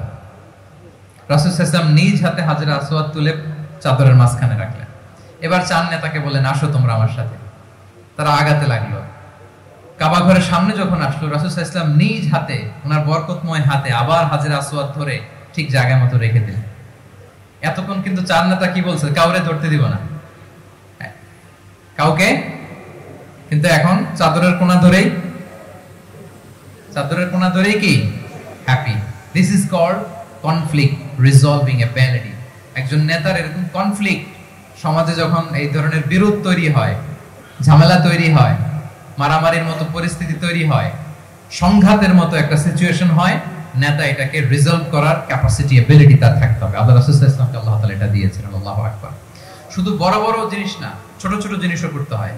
লেটস সে নিজ দলের নেতা কর্মীদের মধ্যে মারামারি, নিজ দেশের ভিতরে মারামারি, দেশের সাথে প্রতিবেশী দেশের বিরোধ, রিজিওনাল সুপার পাওয়ার হলে আশেপাশের অনেকগুলো দেশের মধ্যে বিরোধ, আপনাকে নেতা হয়ে এগুলো মিটমাট করে দিতে হবে। সুপার পাওয়ার যদি হয়ে যান, গোটা বিশ্বের যেখানে ঝামেলা লাগে, দেখেন না বড় বড় মোড়লরা কি করে, ওই কাতারে বসে বসে ওই আফগানিস্তান, তারপর ওই ইসরায়েল, কাতার মিলাই দিচ্ছে, দেখেন না এগুলো নিউজে আপনারা? This is called conflict resolving ability. কনফ্লিক্টকে রিজলভ করতে জানতে হয়।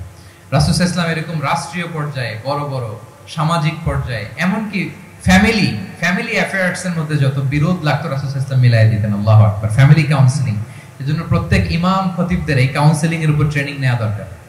আমাদের পরিবারগুলো ভেঙে যাচ্ছে, পরিবারগুলো কি হচ্ছে? ভেঙে যাচ্ছে। আমি পশ্চিমা দেশে আমাদের অনেক স্কলারদের দেখেছি, যারা ইমাম এবং খতিব, তাদের আলাদা করে উইকলি 7 ঘন্টা 8 ঘন্টা 10 ঘন্টা এরকম রাখতে হয় ফ্যামিলি কাউন্সেলিং এর জন্য। যাদের মধ্যে বিরোধ, হাজবেন্ড ওয়াইফের ঝামেলা চলতেছে, উনি কাউন্সেলিং করে। এটা খুব জরুরি। আল্লাহ রাসূল সাল্লাল্লাহু আলাইহি ওয়াসাল্লাম এটা করতেন, সাহাবাদের মধ্যে করতেন, ইভেন নিজের স্ত্রীদের মধ্যেও করতেন। সহিহ বুখারীতে এসেছে ওনার স্ত্রীদের মধ্যে 2টা গ্রুপ ছিল। পজিটিভলি নেন, 2টা গ্রুপ, আবার এটা ওই গ্রুপ মনে করেন না। অর্থাৎ মানবিক কারণে সামান্য যে জেলাসি থাকে এক স্ত্রীর সাথে আরেক স্ত্রী, এটা তো খুব স্বাভাবিক। তো ওই ওনাদের মধ্যে একসাথে তো এট এ টাইমে খুব সম্ভবত 9 জন স্ত্রী বেঁচে ছিলেন। হাফসা রাদিয়াল্লাহু তাআলা আনহাকে কেন্দ্র করে একটা গ্রুপ, আয়েশা রাদিয়াল্লাহু তাআলা আনহাকে কেন্দ্র করে একটা গ্রুপ। তাদের মধ্যে অনেক কথাবার্তা, কিছু মানবিক কারণে যেগুলো হয়, এটা কিন্তু ছিল। রাসূল সাল্লাল্লাহু আলাইহি ওয়াসাল্লাম প্রায় ওনাদেরকে নিয়ে বসে এগুলো রিজলভ করে দিতেন। ওনার নিজের কন্যা ফাতেমা রাদিয়াল্লাহু তাআলা আনহার সাথে আলী রাদিয়াল্লাহু তাআলা আনহার যদি মনোমালিন্যের ঘটনা ঘটতো, এগুলো উনি রিজলভ করে দিতেন। এবং খুব কাছাকাছি ছিল কিন্তু ঘর। যারা মদিনায় মাআরদুস সিরান নাবাবিয়া গুলোতে গিয়েছেন, দেখবেন যে রাসূল সাল্লাল্লাহু আলাইহি ওয়াসাল্লামের ঘরের পাশে অন্যান্য স্ত্রীদের ঘরগুলো একটার পর একটা, পাশেই ফাতেমা রাদিয়াল্লাহু তাআলা আনহার ঘর। একবার তিনি দুপুরবেলা ফাতেমা রাদিয়াল্লাহু তাআলা আনহার ঘরে গেলেন, যে দেখেন যে ঘরে আলী রাদিয়াল্লাহু তাআলা আনহু নেই। তো জিজ্ঞেস করলেন যে তোমার হাজবেন্ড কোথায়? আইনা ইবনু আম্মি, কোথায় আলী কোথায়? তো বললেন যে কানা বাইনি ওয়া বাইনাহু শাই, আমাদের মধ্যে একটু ঝগড়াঝাটি হয়েছে, মনোমালিন্য হয়েছে। ফাগাদাবানি, উনি একটু রেগে গেছেন আমার উপর। ফাখারাজা ফালাম ইয়াকিল ইনদি, প্রত্যেকদিন খাওয়ার পরে তো এখানেই কাইলুলা করে, আজকাল ঘরে কাইলুলা করে নাই, কই যেন চলে গেছে। তো কোথায় গেল? রাসূল সাল্লাল্লাহু আলাইহি ওয়াসাল্লাম লোক পাঠালো, খুঁজে দেখো আলী কোথায়। আলী রাদিয়াল্লাহু তাআলা আনহু উনি মনের কষ্ট নিয়ে মসজিদে নববীর মধ্যে শুয়ে আছেন। রাসূল সাল্লাল্লাহু আলাইহি ওয়াসাল্লাম খুঁজতে খুঁজতে মসজিদে নববীর ভেতরে গেলেন, দেখলেন যে উনি যে শুয়ে আছে, ওনার গায়ের জামাটা একপাশে পড়ে আছে আর বালুর মধ্যে ওনার শরীর পড়ে আছে। তো উনি ডাকলেন, কুম ইয়া আবা তুরাব, কুম ইয়া আবা তুরাব, মানে হে বালুর বাবা, হে বালির বাবা আলী, বালির বাবা আলী ওঠো ওঠো। মজা করে বললেন যে ইয়া আবা তুরাব, যেহেতু বালি লেগে আছে গায়ে, বালির বাবা আলী ওঠো। ওখান থেকে ধরে এনে ফাতেমা রাদিয়াল্লাহু তাআলার কাছে নিয়ে দুইজনকে পাশে বসিয়ে এই যে আবার মিটমাট। এটা ছিল রাসূল সাল্লাল্লাহু আলাইহি ওয়াসাল্লামের ডেইলি বেসিসে একটা অ্যাক্টিভিটি। কনফ্লিক্ট তিনি রিজলভ করে দিতেন। সহিহ বুখারীতে একটা অধ্যায় আছে, কিতাবুস সুলহি ফিল বুখারীতে, বুখারীতে আছে কিতাবুস সুলহ, এটার নাম, অধ্যায়টার নাম হচ্ছে কিতাবুস সুলহ, মানে মীমাংসা করে দেওয়ার অধ্যায়। একটা পরিচ্ছেদ আছে, পরিচ্ছেদের নাম হচ্ছে বাবু কওলিল ইমামি লি আসহাবিহি ইযহাবু বিনা নুসলিহ বাইনাহুম। রাসূল সাল্লাল্লাহু আলাইহি ওয়াসাল্লাম প্রায় বলতেন যে আমাকে নিয়ে যাও, আমি মিলাই দিব। ঝগড়া ঝাঁটি মারামারির কথা শুনলে রাসূল সাল্লাল্লাহু আলাইহি ওয়াসাল্লামের বিখ্যাত ডায়লগ এটা। উনি বলতেন, আরে ঝগড়া, ইযহাবু বিনা, আমি আছি, আমার নিয়ে যাও, আমি মিলাই দিব। আমাকে নিয়ে যাও, আমি সংশোধন করে দিব। আল্লাহু আকবার। তাহলে কনফ্লিক্ট রিজলভিং এবিলিটি এটা একজন নেতার থাকা চাই। কি বলেন? আচ্ছা, কয়টা গেল? কয়টা? 7:40 বেজে গেছে। আচ্ছা, 8 নম্বরে হচ্ছে visionary. Visionary, a leader should be futuristic. সময়ের আগে চলতে পারা, এটা নেতার কাজ। He should see beyond the boundary, out of the box. তাকে আউট অফ দ্য বক্স চিন্তা করতে হবে। কর্মীরা যদ্দূর দেখে এয়ারপোর্ট থেকে নেতা দেখা শুরু করবে, তখন সেই হয়ে উঠবে নেতা। হ্যাঁ, এটাকে বলে ভিশনারি। এই ট্রেডটা একটা লিডারশিপ ট্রেড, খুব গুরুত্বপূর্ণ লিডারশিপ ট্রেড, মানে ফারসাইটেডনেস থাকা, দূরদর্শিতা থাকা, ফিউচারিস্টিক অ্যাটিটিউডের হওয়া, সময়ের আগে চলতে পারা, মানে আগ থেকে আন্দাজ করতে পারা। রাসূল সাল্লাল্লাহু আলাইহি ওয়াসাল্লামের মধ্যে এটা ছিল। কেমন ছিল? ওনার দুই একটা উক্তি আমি কয়েকটা হাদিস শেয়ার করি। তিনি বলতেন, ইন্নাল্লাহা যাওয়ালি আল আরদা ফারাআইতু মাশআরিকাহা ওয়া মাগারিবাহা ওয়া ইন্না মুলকা উম্মতি সায়াবলুগু মুলকুহা মা যুবিয়া লি মিনহা। আল্লাহ তাআলা এই পৃথিবীটাকে ফোল্ড করে ছোট রেপ্লিকা বানিয়ে আমার সামনে তুলে ধরেছেন। ফারাআইতু মাশআরিকাহা ওয়া মাগারিবাহা, আমি পৃথিবীর প্রাচ্য পাশ্চাত্য সবটুকুন দেখেছি। আর আমি যদ্দূর দেখেছি ঠিক তদ্দূর জায়গায় আল্লাহ তাআলা লা ইলাহার বাণী পৌঁছে দিবে। যদ্দূর দেখেছি, ঠিক যদ্দূর দেখেছি তদ্দূর পৌঁছে যাবে ইসলামের সুমহান বাণী। আজকে পৌঁছে গেছে না পৃথিবীতে? পৃথিবীতে এমন কোন জায়গা আছে যেখানে লা ইলাহার ধ্বনি উচ্চারিত হয় না? এমন কোন জায়গা নেই। তার মানে ফিউচারিস্টিক। সে 1400 বছর আগের কথা, যে পৃথিবীর আনাচে কানাচে কোথাও বাকি থাকবে না, সব জায়গায় ইসলাম পৌঁছে যাবে। অন্য জায়গায় বললেন, লা ইয়াবলাগান্না হাযাল আমরু মা বালাগাল লাইলু ওয়ান নাহার ওয়ালা ইয়াতরুকুল্লাহু বাইতা মাদার ওয়ালা ওয়াবার ইল্লা আদখালাহুল্লাহু হাযাদ দ্বীন। এই ইসলাম যেখানে দিন হয় রাত হয়, পৃথিবীর যেখানে দিন রাত্রি সংগঠিত হয়, সব জায়গায় পৌঁছবে। এমন কোন কাঁচা ঘর, পাকা ঘর, কোন জঙ্গল, কোন পাহাড়, কোন ভূখণ্ড এই পৃথিবীতে কোন এমন কোন জনপদ থাকবে না যেখানে ইসলামের বাণী পৌঁছবে না। সব জায়গায় পৌঁছে যাবে। আল্লাহু আকবার। তাহলে এটা হচ্ছে ফিউচারিস্টিক অ্যাটিটিউডের ব্যক্তিত্ব হওয়ার কারণে তিনি এমনটি বলেছেন। আগাম বুঝে ফেলতেন। আগাম। আপনারা হুদাইবিয়ার সন্ধির কথা জানেন না? জানেন? হুদাইবিয়ার ট্রিটির কথা শুনেছেন না? 1400 সাহাবা গিয়েছিলেন উমরা করতে। ওরা উমরা করতে দিবে না, সন্ধি করো। তো কি সন্ধি? বলে যে রাসূলুল্লাহ লেখা যাবে না, মুহাম্মদ রাসূলুল্লাহ, নো রাসূলুল্লাহ, রাসূলুল্লাহ কাটো। সাহাবীরা বলে আমরা কাটতে পারবো না। রাসূল সাল্লাল্লাহু আলাইহি ওয়াসাল্লাম বললেন, না না, কেটে ফেলো, কাটা হবে। এই বছর উমরা করতে পারবো না, সাহাবারা বলে আমরা মানি না। রাসূল সাল্লাল্লাহু আলাইহি ওয়াসাল্লাম বললেন, এটাও মেনে নাও। আগামী বছর আসবা উমরা করতে, থাকতে পারবা মাত্র 3 দিন। কয়দিন? সাহাবীরা বলে অসম্ভব, এটা আমাদের ভূখণ্ড, আমরা যতদিন মনে যায় থাকবো। রাসূল সাল্লাল্লাহু আলাইহি ওয়াসাল্লাম বললেন, না না, বাদশা তো না, মেনে নাও। মক্কা থেকে কোনো লোক মদিনায় গেলে আমাদেরকে মক্কায় ফেরত দিতে হবে, কিন্তু মদিনা থেকে কেউ মক্কায় আসলে আমরা ফেরত দেব না। দেখছেন ক্লজ গুলো? দেখছেন একটার পর একটা সবগুলো কাফিরদের পক্ষে যায়। কোন সাহাবা রাজি হচ্ছেন না, কিন্তু আল্লাহ রাসূল সাল্লাল্লাহু আলাইহি ওয়াসাল্লাম কি বলেন? তিনি কি বললেন? মেনে নাও, রাজি। কারণ সাহাবারা তো অতটুক দেখতে পারতেছে না। বলেন 3 তালা উপর থেকে, 3 তালা ভবন থেকে একজন মানুষ যদ্দূর দেখে, 30 তালা ভবনের উপর থেকে কি ওইরকমই দেখে? কিরকম দেখে? পানোরামিক ভিউ দেখে, সে অনেক বড় করে দেখে। আর 3 তালার উপর থেকে সামান্য কিছু দেখে। রাসূল সাল্লাল্লাহু আলাইহি ওয়াসাল্লাম অনেক দূর দেখতে পাচ্ছিলেন। তিনি চিন্তা করলেন, কিছু বছর যদি আমাদের মধ্যে দাঙ্গা হাঙ্গামা যুদ্ধ বন্ধ থাকে, আমরা গ্লোবালি ইসলামকে ছড়াই দিতে পারবো। শান্তভাবে মদিনাতে একটা স্ট্রং ইসলামিক কমিউনিটি আমরা তৈরি করতে পারবো। আল্লাহু আকবার। এবং তিনি দেখতে পাচ্ছিলেন ইন্না ফাতাহনা লাকা ফাতহাম মুবিনা, এই হুদাইবিয়ার এই চুক্তি যেটা আদতে অ্যাপারেন্টলি মনে হচ্ছে সব আমাদের বিপক্ষে যায়, আসলে এইটাই আমাদেরকে ভূমি ধস জয় এনে দিবে। আল্লাহু আকবার। এবং সেটাই হয়েছে। তাহলে নেতার কাজ হচ্ছে নেতা সময়ের আগে চলবেন, ফিউচারিস্টিক হবেন, যেটাকে আমরা বলি কি ভিশনারি। কি বলি? তাহলে 8 নম্বর পয়েন্টটা কি ছিল? ভিশনারি। 9 নম্বর হচ্ছে রেজিলিয়েন্স। এটা একটা চমৎকার লিডারশিপ ট্রেট। রেজিলিয়েন্স মানে সংকট কাটিয়ে ঘুরে দাঁড়াবার সামর্থ্য, মানে যাকে কেউ থামাতে পারে না। আনস্টপেবল। আনস্টপেবল, কোনো কিছু তাকে থামাতে পারে না। লেগে থাকার মানসিকতা, টিকে থাকার মানসিকতা, সহজে হার না মানা, আবার ঘুরে দাঁড়ানো, এটার বলে রেজিলিয়েন্স। এই ক্যাপাসিটি, এই কোয়ালিটি রাসূল সাল্লাল্লাহু আলাইহি ওয়াসাল্লামের মধ্যে ছিল। হি ওয়াজ আনস্টপেবল, হ্যাভিং আনবিলিভেবল সাবর। কোনো কিছু রাসূল সাল্লাল্লাহু আলাইহি ওয়াসাল্লামকে থামাতে পারে নাই। পেরেছে? বলেন, পেরেছে কেউ থামাতে? ছোটবেলা থেকে স্ট্রাগল করে, একটার পর একটা স্ট্রাগল ফেস করে বড় হয়েছেন। জন্মের আগেই তো ওনার পিতাকে আল্লাহ তাআলা উঠিয়ে নিলেন। তার মানে বাবাকে নিজ চোখে এই দুনিয়াতে আমাদের প্রিয় নবীজি দেখে যান নাই। আল্লাহ রাসূল সাল্লাল্লাহু আলাইহি ওয়াসাল্লাম ওনার বাবাকে, পিতাকে দেখছেন? দেখেন নাই। ওনাদের আমেনা এবং আব্দুল্লাহ, ওনাদের সংসার ছিল মাত্র সপ্তাহখানেক, 1 সপ্তাহ সংসার। কয়দিনের সংসার? কয়দিনের? 7 দিনের। এই সপ্তাহখানেকের সংসারেই আল্লাহ তাআলা রাসূল সাল্লাল্লাহু আলাইহি ওয়াসাল্লামকে ওনার মায়ের পেটে পাঠিয়েছেন। আব্দুল্লাহ চলে গেলেন ব্যবসায়, ফিরে আসার পথে ওখানেই মারা গেলেন, ইয়াসরিবে। তার মানে জন্মের আগেই বাবাকে হারালেন, ইয়াতীম হয়ে দুনিয়াতে আসলেন। এরপরে মাকে হারালেন, এরপরে দাদাকে হারালেন, এরপরে চাচাকে হারালেন। Physically, mentally torture, emotionally traumatise করার যত ধরন আছে কাফিররা করেছে, কোনো কিছু রাসূল সাল্লাল্লাহু আলাইহি ওয়াসাল্লামকে থামাতে পেরেছে? বলেন, থামাতে পেরেছে? ওনার লাইফ থ্রেট ছিল। হিজরতের রাতে তো আল্লাহ তাআলা বললেন আজই যেতে হবে, না হলে হত্যার ষড়যন্ত্র হচ্ছে, ব্ল্যাক ম্যাজিক করা হয়েছে। রাসূল সাল্লাল্লাহু আলাইহি ওয়াসাল্লাম খাসির মাংস, খাসির যে বাজুর মাংস, এটা পছন্দ করতেন। খাইবারে এক ইহুদি নারী এই খাসির মাংসের মধ্যে বিষ মিশিয়ে, পয়জন দিয়ে রাসূল সাল্লাল্লাহু আলাইহি ওয়াসাল্লামকে খাইয়েছিল হত্যার জন্য, একটার পর একটা। বলেন, রাসূল সাল্লাল্লাহু আলাইহি ওয়াসাল্লামের মিশন থেকে এক চুল পরিমাণ ওনাকে পেছনে নেওয়া গিয়েছে? He was unstoppable. This is called resilience.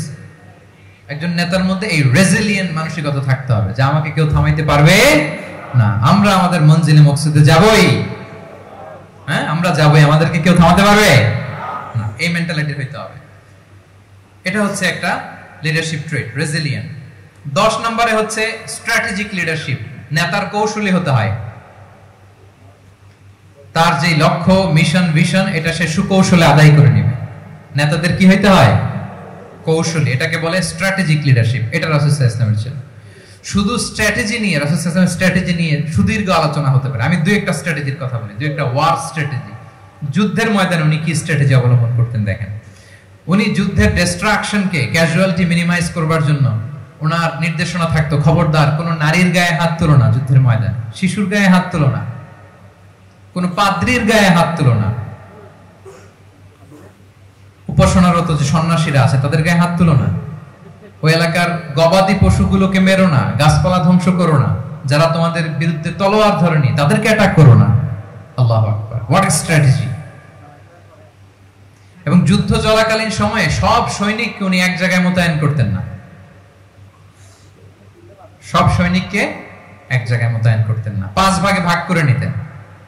ডান পাশে মাইমানা, বাম পাশে মাইসারা, সামনে হচ্ছে মুকাদ্দিমাতুল জাইশ, মাঝখানে কালব, পেছনে খালফ। এইভাবে 5টা ব্যাটালিয়নে ভাগ করে তারপরে তিনি যুদ্ধ পরিচালনা করতেন। What a war strategy! বদরের যুদ্ধে যখন পৌঁছলেন, মক্কা থেকে মদিনা থেকে 130 কিলোমিটার দূরে, দূরে আফসা দেখা যায়, মরিচিকার মধ্যে দেখা যায় ওই যে মুশরিকরা ওখানে আসছে, কিন্তু তারা কতজন এটা তো বোঝা যায় না। তো কিছু ছেলে এই মরুভূমিতে থাকে, ওদেরকে পানি সরবরাহ করে। এদেরকে রাসূল সাল্লাল্লাহু আলাইহি ওয়াসাল্লাম জিজ্ঞেস করলেন যে কুরাইশরা যে আসছে তারা সংখ্যায় কত? এটা না জানলে তো উনি ওনার ওয়ার স্ট্র্যাটেজি ঠিক করতে পারবেন না, যুদ্ধের কৌশল।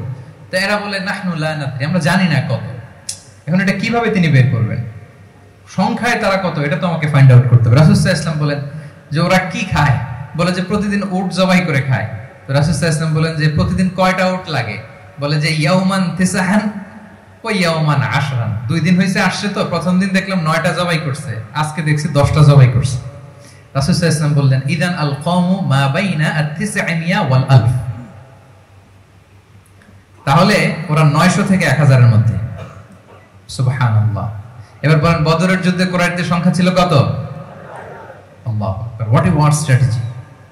নমুনা দেখে বুঝে ফেলছেন কতজন তারা। এইভাবে রাসূল সাল্লাল্লাহু আলাইহি ওয়াসাল্লাম ওনার স্ট্র্যাটেজি নির্ধারণ করতেন। লোকেশন শেয়ার করতেন না। সুবহানাল্লাহ। কোথায় যাবেন বলতেন না, চলো চলো বলে ছুটতেছেন। কোথায় যাবেন উনি জানেন। অ্যাটাক করবেন এইদিকে ডান দিকে, অ্যাটাক করবেন কোন দিকে? কিন্তু মদিনা থেকে বের হতেন বাম দিক দিয়ে। অ্যাটাক করবেন উত্তরে, মদিনা থেকে বের হতেন কোন দিক দিয়ে? দক্ষিণ দিক দিয়ে। যে রাতে হিজরত করবেন মদিনা উত্তর দিকে, উনি দক্ষিণ দিকে চলে গেছেন গারে সাউরে 3 দিন থেকে আগে, ওরা যাতে বুঝতে না পারে। সুবহানাল্লাহ। এটা ছিল রাসূল সাল্লাল্লাহু আলাইহি ওয়াসাল্লামের ওয়ার স্ট্র্যাটেজি। এবং সবাই যেই পথে মক্কা থেকে মদিনা যায় উনি কিন্তু ওই পথে যাননি। ক্যারাভেনগুলো, কাফেলাগুলো যেই পথে মক্কা থেকে মদিনা ইউজুয়াল রুট যেটা যাননি, সাওয়াহিলি পথে সাগরের পাশ দিয়ে স্পেশাল একজন গাইড ভাড়া করে তিনি গিয়েছেন। আল্লাহু আকবার। This is called strategy. তাহলে স্ট্র্যাটেজিক লিডারশিপ লাগবে। একজন নেতার স্ট্র্যাটেজিক প্ল্যানিং ঠিক করা লাগবে। এটা তাকে সামনের দিকে আগাতে অনেক সহায়তা করবে। রাসূল সাল্লাল্লাহু আলাইহি ওয়াসাল্লামের যে জিওপলিটিক্যাল অ্যাওয়ারনেস, এগুলো নিয়ে কথা বলতে গেলে অনেক লম্বা সময় লাগবে, আমরা যাব না। 10 নম্বরে ছিল স্ট্র্যাটেজিক লিডারশিপ। 10টা বলে ফেলছি, আর 2টা 2 মিনিটে বলে শেষ করব। 11 নম্বর প্র্যাকটিক্যাল উইজডম। এটা হচ্ছে 11 নম্বর পয়েন্ট। অর্থাৎ প্রজ্ঞা থাকতে হবে। একজন নেতা যে ডিসিশনগুলো সে মেক করবে, এটা প্রজ্ঞায় সুসজ্জিত হইতে হবে। আল্লাহ রাসূল সাল্লাল্লাহু আলাইহি ওয়া আলিহি ওয়াসাল্লামের যতগুলো সিদ্ধান্ত ছিল, কাজ ছিল, কোনোটাই প্রজ্ঞা থেকে খালি ছিল না। সবগুলো ছিল প্রজ্ঞায় সমৃদ্ধ। ভুরি ভুরি উদাহরণ হাজির করা যেতে পারে। আমি 2টা উদাহরণ দেই। মাক্কি জীবনের একটা উদাহরণ দেই, মক্কান এরার একটা উদাহরণ। রাসূল সাল্লাল্লাহু আলাইহি ওয়াসাল্লাম মক্কাতে নবুয়তের 5ম বছরে যখন নও-মুসলিম সাহাবাদের উপর অত্যাচারের মাত্রা মারাত্মক বেড়ে গেল, রাসূল সাল্লাল্লাহু আলাইহি ওয়াসাল্লাম সাহাবাদেরকে হিজরতে পাঠালেন। বলেন তো কোথায় পাঠিয়েছিলেন? সবাই বলুন। আবিসিনিয়াতে, বর্তমান ইথিওপিয়া, ইরিত্রিয়া, ওই এরিয়াতে আবিসিনিয়াতে তিনি পাঠালেন। বললেন যে দেয়ার ওয়াজ এ জাস্ট কিং আসহামা নেগাস। বললেন যে ওখানে আবিসিনিয়াতে যাও, ওখানে আসহামা নামে নাজ্জাশী একজন বাদশা আছে, খুব ভালো। তাদেরকে পাঠালেন নবুয়তের 5ম বছরে। যেতে লাগলো, এক এক সময় এক এক সাহাবী যায়, যে যে ওখানে বড় একটা বেস তৈরি হলো, মুসলিম কমিউনিটি তৈরি হলো। এরপর 13 বছর পরে মাক্কি 13 বছর, মাক্কি জিন্দেগির 13 বছর শেষ করে নবুয়তে রাসূল ইসলাম কোথায় চলে গেলেন? মদিনায়। মদিনায় যে রাসূল ইসলাম একটা ইসলামী স্টেট তিনি প্রতিষ্ঠা করলেন। প্রথম হিজরি যায়, দ্বিতীয় হিজরি যায়, একটার পর একটা যুদ্ধ যায়, মুসলিম কমিউনিটি বাড়ে, কমপ্লিট ইসলামিক স্টেট হয়ে যায়। কিন্তু ওই আবিসিনিয়া থেকে ওই গ্রুপ আর ফিরে না। নবুয়তের 5ম বছরে যে গ্রুপকে রাসূল সাল্লাল্লাহু আলাইহি ওয়াসাল্লাম জাফর ইবনে আবু তালিবের নেতৃত্বে আবিসিনিয়ায় পাঠিয়েছিলেন, তারা মদিনায় কোন হিজরিতে আসছে জানেন? এইটা যদি কেউ উত্তর দিতে পারে তাহলে বুঝবো he is very genius in সিরাত। কত জোরে? নবম, সপ্তম। মাশাআল্লাহ। কয়জন বলছে? এটা জানতেন কে? কে হাত তোলেন? মাশাআল্লাহ, অনেক জিনিয়াস আছে তো এখানে। হ্যাঁ, লটস অফ জিনিয়াস। মাশাআল্লাহ, মাশাআল্লাহ, তাবারাকাল্লাহ। জি, 7ম হিজরিতে এসেছিলেন জাফর ইবনে আবি তালিবের নেতৃত্বে। এখানে হিকমা, রাসূল সাল্লাল্লাহু আলাইহি ওয়াসাল্লামের উইজডমের ব্যাপারটা হচ্ছে, রাসূল সাল্লাল্লাহু আলাইহি ওয়াসাল্লাম আছেন মদিনাতে, একের পর এক কোরআনের আয়াত নাজিল হচ্ছে, আহকামগুলো সাহাবারা প্র্যাকটিস করতেছে, মসজিদে নববী হলো, ইসলামিক স্টেট হলো, বদরের যুদ্ধ হলো, উহুদ হলো, খন্দক হয়ে গেল, সব হয়ে যায়। কিন্তু ওনারা ফিরেন না কেন? ওনারা ফিরলেন সেই 7ম হিজরিতে খায়বার বিজয়ের পরে। এবং যেদিন জাফর ইবনে আবি তালিব আবিসিনিয়া থেকে সবাইকে নিয়ে ফিরলেন, রাসূল ইসলাম এত খুশি হলেন, উনি বললেন বিআইয়িহিমা আনা লা আদরি বিআইয়িহিমা আনা আফরাহ বিফাতহি খায়বার আও বিকুদুমি জাফর। আজকে কোনটাতে আমি বেশি হ্যাপি আমি জানি না, আমার ভাই জাফরকে পেয়ে নাকি খায়বার বিজয়ের কারণে। আমি কনফিউশনে পড়ে গেছি যে এইটাতে বেশি খুশি হইলাম নাকি ওইটা। এর কারণ হচ্ছে রাসূল সাল্লাল্লাহু আলাইহি ওয়াসাল্লাম অপেক্ষা করতেছিলেন যে মদিনা এই স্টেটটাকে আগে ইন্টারনাল এবং এক্সটার্নাল যত থ্রেট হতে পারে সবগুলো থেকে আগে সেফ জোন বানাতে হবে। এমন হতে পারে মদিনা হাতছাড়া হয়ে যেতে পারে। মদিনা যদি হাতছাড়া হয়, মদিনা থেকেও যদি আমার হিজরত করা লাগে, আমি কই যাব? ওইটারে সেকেন্ড বেস, প্ল্যান বি হিসেবে রেখে দিয়েছিলেন যে জাফর তুমি আইসো না, তুমি থাকো, নতুন নতুন যা আয়াত আসবে আমি সাহাবী দিয়ে এই বিধানগুলো পাঠাবো, ওখানে প্র্যাকটিস করতে থাকো, ইউ উইল বি ফাইন দেয়ার, থাকো, আশা লাগবে না। থাকতে থাকতে সপ্তম হিজরি পর্যন্ত, খন্দকের যুদ্ধের মাধ্যমে যখন কুরাইশদের 20 দাঁত ভেঙে দেওয়া হলো, সপ্তম হিজরিতে যখন খায়বার দুর্গ বিজয় হয়ে গেল, now Islam came as a regional super power. রাসূল ইসলাম বুঝলেন আর ইন্টারনাল থ্রেটও নাই, এক্সটার্নাল থ্রেটও নাই, এবার আর কোনো টেনশন নাই। জাফর ইবনে আবি তালিবকে চিঠি পাঠালেন, তিনি বিশাল বাহিনী নিয়ে মুসলিমদেরকে নিয়ে তিনি ব্যাক করলেন মদিনাতে। আল্লাহু আকবার। This is called wisdom, practical wisdom. রাসূল সাল্লাল্লাহু আলাইহি ওয়াসাল্লামের এইভাবে এমন কোনো সিদ্ধান্ত নাই যেটার পেছনে প্রজ্ঞা ছিল না, প্রত্যেকটা সিদ্ধান্ত ছিল প্রজ্ঞায় সুসজ্জিত। আমরা যদি মদিনার একটা উইজডমের কথা খেয়াল করি, খুব সংক্ষেপে বলি, মদিনাতে আল্লাহ রাসূল সাল্লাল্লাহু আলাইহি ওয়া আলিহি ওয়াসাল্লাম, মদিনার সোসাইটিতে মুনাফিক কারা বলেন তো? এটা কি রাসূল সাল্লাল্লাহু আলাইহি ওয়াসাল্লাম জানতেন না? জানতেন কিনা বলেন? এই জানাটা কি ধারণা বেজ, মানে মনে হয় ও মুনাফিক এরকম, নাকি গাইডেড বাই ওয়াহি, গাইডেড বাই রেভেলেশন? স্বয়ং আল্লাহ তাআলা জানিয়ে দিয়েছেন। এরপর কোনোদিন রাসূল সাল্লাল্লাহু আলাইহি ওয়াসাল্লাম মানুষের সামনে কাউকে মুনাফিক বলে পরিচয় করিয়ে দেন নাই। মদিনার সোসাইটিতে কেউ জানতো না, বুঝতে পারতো আচরণ মুনাফিকের মতো, কিন্তু রাসূল ইসলাম কখনো বলেন নাই যে ও মুনাফিক। কখনো বলছেন? বলেন নাই। চিন্তা করছেন? আমরা তো কথায় কথায় ফেসবুকে মন মতো না হইলে কি লিখি? কাফের, কাফের। মন মতো না হলেই বেসড অন অ্যাজাম্পশন, আমার মন মতো হয় নাই, ও মুনাফিক। কিন্তু ওহী দ্বারা সুনিশ্চিত হয়েও রাসূল সাল্লাল্লাহু আলাইহি ওয়াসাল্লাম কাউকে মুনাফিক বলে অ্যাড্রেস করেন নাই। আল্লাহু আকবার। কেন করেন নাই? মুসলিম সাহাবারা চটে যাবে, মুনাফিকদেরকে হত্যা করবে।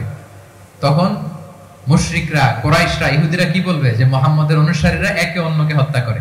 কারণ মুনাফিকরা তো অন্য সাহাবীদের মতো তারাও মসজিদে নববীতে এসে রাসূল সাল্লাল্লাহু আলাইহি ওয়াসাল্লামের পেছনে নামাজ পড়তো। অ্যাপারেন্টলি দেখতে তো তারাও মুমিন, দেখতে তারাও কি মুমিন। কখনো রাসূল সাল্লাল্লাহু আলাইহি ওয়াসাল্লাম বলেন না। তবে হুযায়ফা ইবনুল ইয়ামান রাদিয়াল্লাহু তাআলা আনহু নামে একজন সাহাবী, উনি মদিনার গোয়েন্দা বিভাগের প্রধান ছিলেন রাসূল সাল্লাল্লাহু আলাইহি ওয়াসাল্লামের, উনাকে বলে গিয়েছিলেন কারা কারা মুনাফিক। নামের লিস্টটা এজ এ রেফারেন্স শুধু উনাকে বলেছেন, আর কাউকে বলেন নাই। এজন্য ওমর ফারুক রাদিয়াল্লাহু তাআলা আনহু যখন মদিনার খলিফা, তখন তিনি কেউ মারা গেলে ওনাকে যখন জানাজার ইমামতির জন্য বলা হতো, উনি দেখতেন যে ওই জানাজায় হুযায়ফা গিয়েছে কিনা। যদি হুযায়ফা ইবনুল ইয়ামান ওখানে যেতেন, উনি ওই নামাজের ইমামতি করতেন। আর যদি দেখতেন ওখানে হুযায়ফা নাই, ওখানে ওমরও নাই রাদিয়াল্লাহু তাআলা। আল্লাহু আকবার। তিনি কৌশলে পাশ কাটিয়ে বলতেন অন্য কেউ এই নামাজের ইমামতি করে দাও, আমি যাব না। আল্লাহু আকবার। তার রাসূল সাল্লাল্লাহু আলাইহি ওয়াসাল্লামের উইজডম দেখেন, তিনি কমিউনিটির মধ্যে ইউনিটি ধরে রাখার জন্য কখনো মুনাফিকদের নাম বাই নেম তাদেরকে চিনতেন, কখনো ডিসক্লোজ করেন নাই। আল্লাহু আকবার। This is called wisdom. তাহলে 11 নম্বর কি ছিল? Practical wisdom. লাস্ট পয়েন্ট, অনেক লম্বা হয়ে গেছে আলোচনা। শেষ নাম্বার হচ্ছে 12 নাম্বার হচ্ছে, লাস্ট পয়েন্ট হচ্ছে succession management. A good leader produces a good leader. A true leader produces a true leader. একজন ভালো নেতা, সে ভালো নেতা তৈরি করে, কি বলেন? আরো যোগ্য উত্তরসূরি তৈরি করে, ঠিক কিনা বলেন? আমি শুধু নেতা, নেতৃত্বের সব গুণ আমার মধ্যে খালি হাবুডুবু খায়, আমি কাউরে নেতা বানাতে পারলাম না, তো আমি চলে যাওয়ার পরে আমার দল চালাবে কে? আমার দেশ চালাবে কে? এই উম্মাহকে নেতৃত্ব দিবে কে? রাসূল সাল্লাল্লাহু আলাইহি ওয়াসাল্লাম নিজে যেমনি অনুসরণীয় নেতা ছিলেন, অনুকরণীয় নেতৃত্ব দিয়েছেন, তিনি এরকম নেতৃত্ব তৈরিও করে গিয়েছেন, ঠিক কিনা বলেন? আল খুলাফা আর রাশিদিন আল মাহদিয়িন, তাদের কথা যদি খেয়াল করেন, আবু বকর রাদিয়াল্লাহু তাআলা আনহুর ব্যাপারে তো ওনার প্রচ্ছন্ন কিছু ইঙ্গিতও ছিল। ওনার অবর্তমানে নামাজ পড়িয়েছে কে মসজিদে নববীতে? আবু বকর রাদিয়াল্লাহু তাআলা আনহু। ওনার হজ পালনের আগে হজের জন্য পাঠিয়েছিলেন কাকে? নবম হিজরিতে আবু বকর রাদিয়াল্লাহু তাআলা। এগুলো ছিল প্রচ্ছন্ন ইঙ্গিত। এবং সাকিফায়ে বনু সাঈদাতে ওমরে ফারুক বললেন যে আপনাকে আমরা নেতা মানি, সবাই এক বাক্যে মেনে নিল। আজও ওই জায়গাটা মসজিদে নববীর এক পাশে সাকিফায়ে বনু সাঈদার বড় সাইনবোর্ড আছে, ওখানে বিকেল বেলা আনসারী সাহাবারা বসে গল্প করতেন। ওই জায়গাতে আবু বকর রাদিয়াল্লাহু তাআলা আনহুর খলিফা নির্বাচনের ব্যাপারটা ঘটেছিল। উনি ওসিয়ত করে গিয়েছিলেন ওমরে ফারুক রাদিয়াল্লাহু তাআলা আনহু খলিফা হবেন। ওমরে ফারুককে যখন অ্যাসাসিনেশন করা হলো, উনি একটা প্যানেল করে দিয়ে গেলেন, সেখান থেকে ওসমান রাদিয়াল্লাহু তাআলা আনহু হলেন। ওসমান রাদিয়াল্লাহু তাআলা আনহুর হত্যা পরবর্তী উদ্ভূত পরিস্থিতিতে আলী রাদিয়াল্লাহু তাআলা আনহু হলেন। একজনের চেয়ে আরেকজন শ্রেষ্ঠ, একজনের চেয়ে আরেকজনের মানাকিব অসাধারণ অসাধারণ। এই যে নেতৃত্ব রাসূল সাল্লাল্লাহু আলাইহি ওয়াসাল্লাম এটা জীবদ্দশায় তৈরি করেছেন। যার যেখানে ক্যাপাসিটি দেখেছেন তাকে ওই দিকে উদ্বুদ্ধ করেছেন। যার মধ্যে যুদ্ধের ব্যাপারে জ্ঞান দেখেছেন তাকে যুদ্ধের সেনাপতি বানিয়েছেন। Khalid bin Walid, chief of the Muslim military, Muslim বাহিনীর সেনাপ্রধান ছিলেন কে? খালিদ বিন ওয়ালিদ। ওনার দিয়ে কখনো কবিতা লিখতে পাঠাইছেন রাসূল সাল্লাল্লাহু আলাইহি ওয়াসাল্লাম, কিন্তু হাসান বিন সাবিতকে দিয়ে কি করছেন? শুধু কি কবিতা লেখানো? ওনার মিম্বরের পাশে মসজিদে নববীতে আরেকটা মিম্বর বানাই দিয়েছেন, স্টেজ, যে তুমি এখানে দাঁড়িয়ে এমন জালামাই কবিতা লিখবে যেন গুজবাম হয় মুসলমানদের, জিহাদের ময়দানের জন্য ঝাঁপিয়ে পড়ে। তাহলে খালিদ বিন ওয়ালিদকে দিয়ে এক কাজ করিয়েছেন, হাসান বিন সাবিতকে দিয়ে আরেক কাজ করিয়েছেন।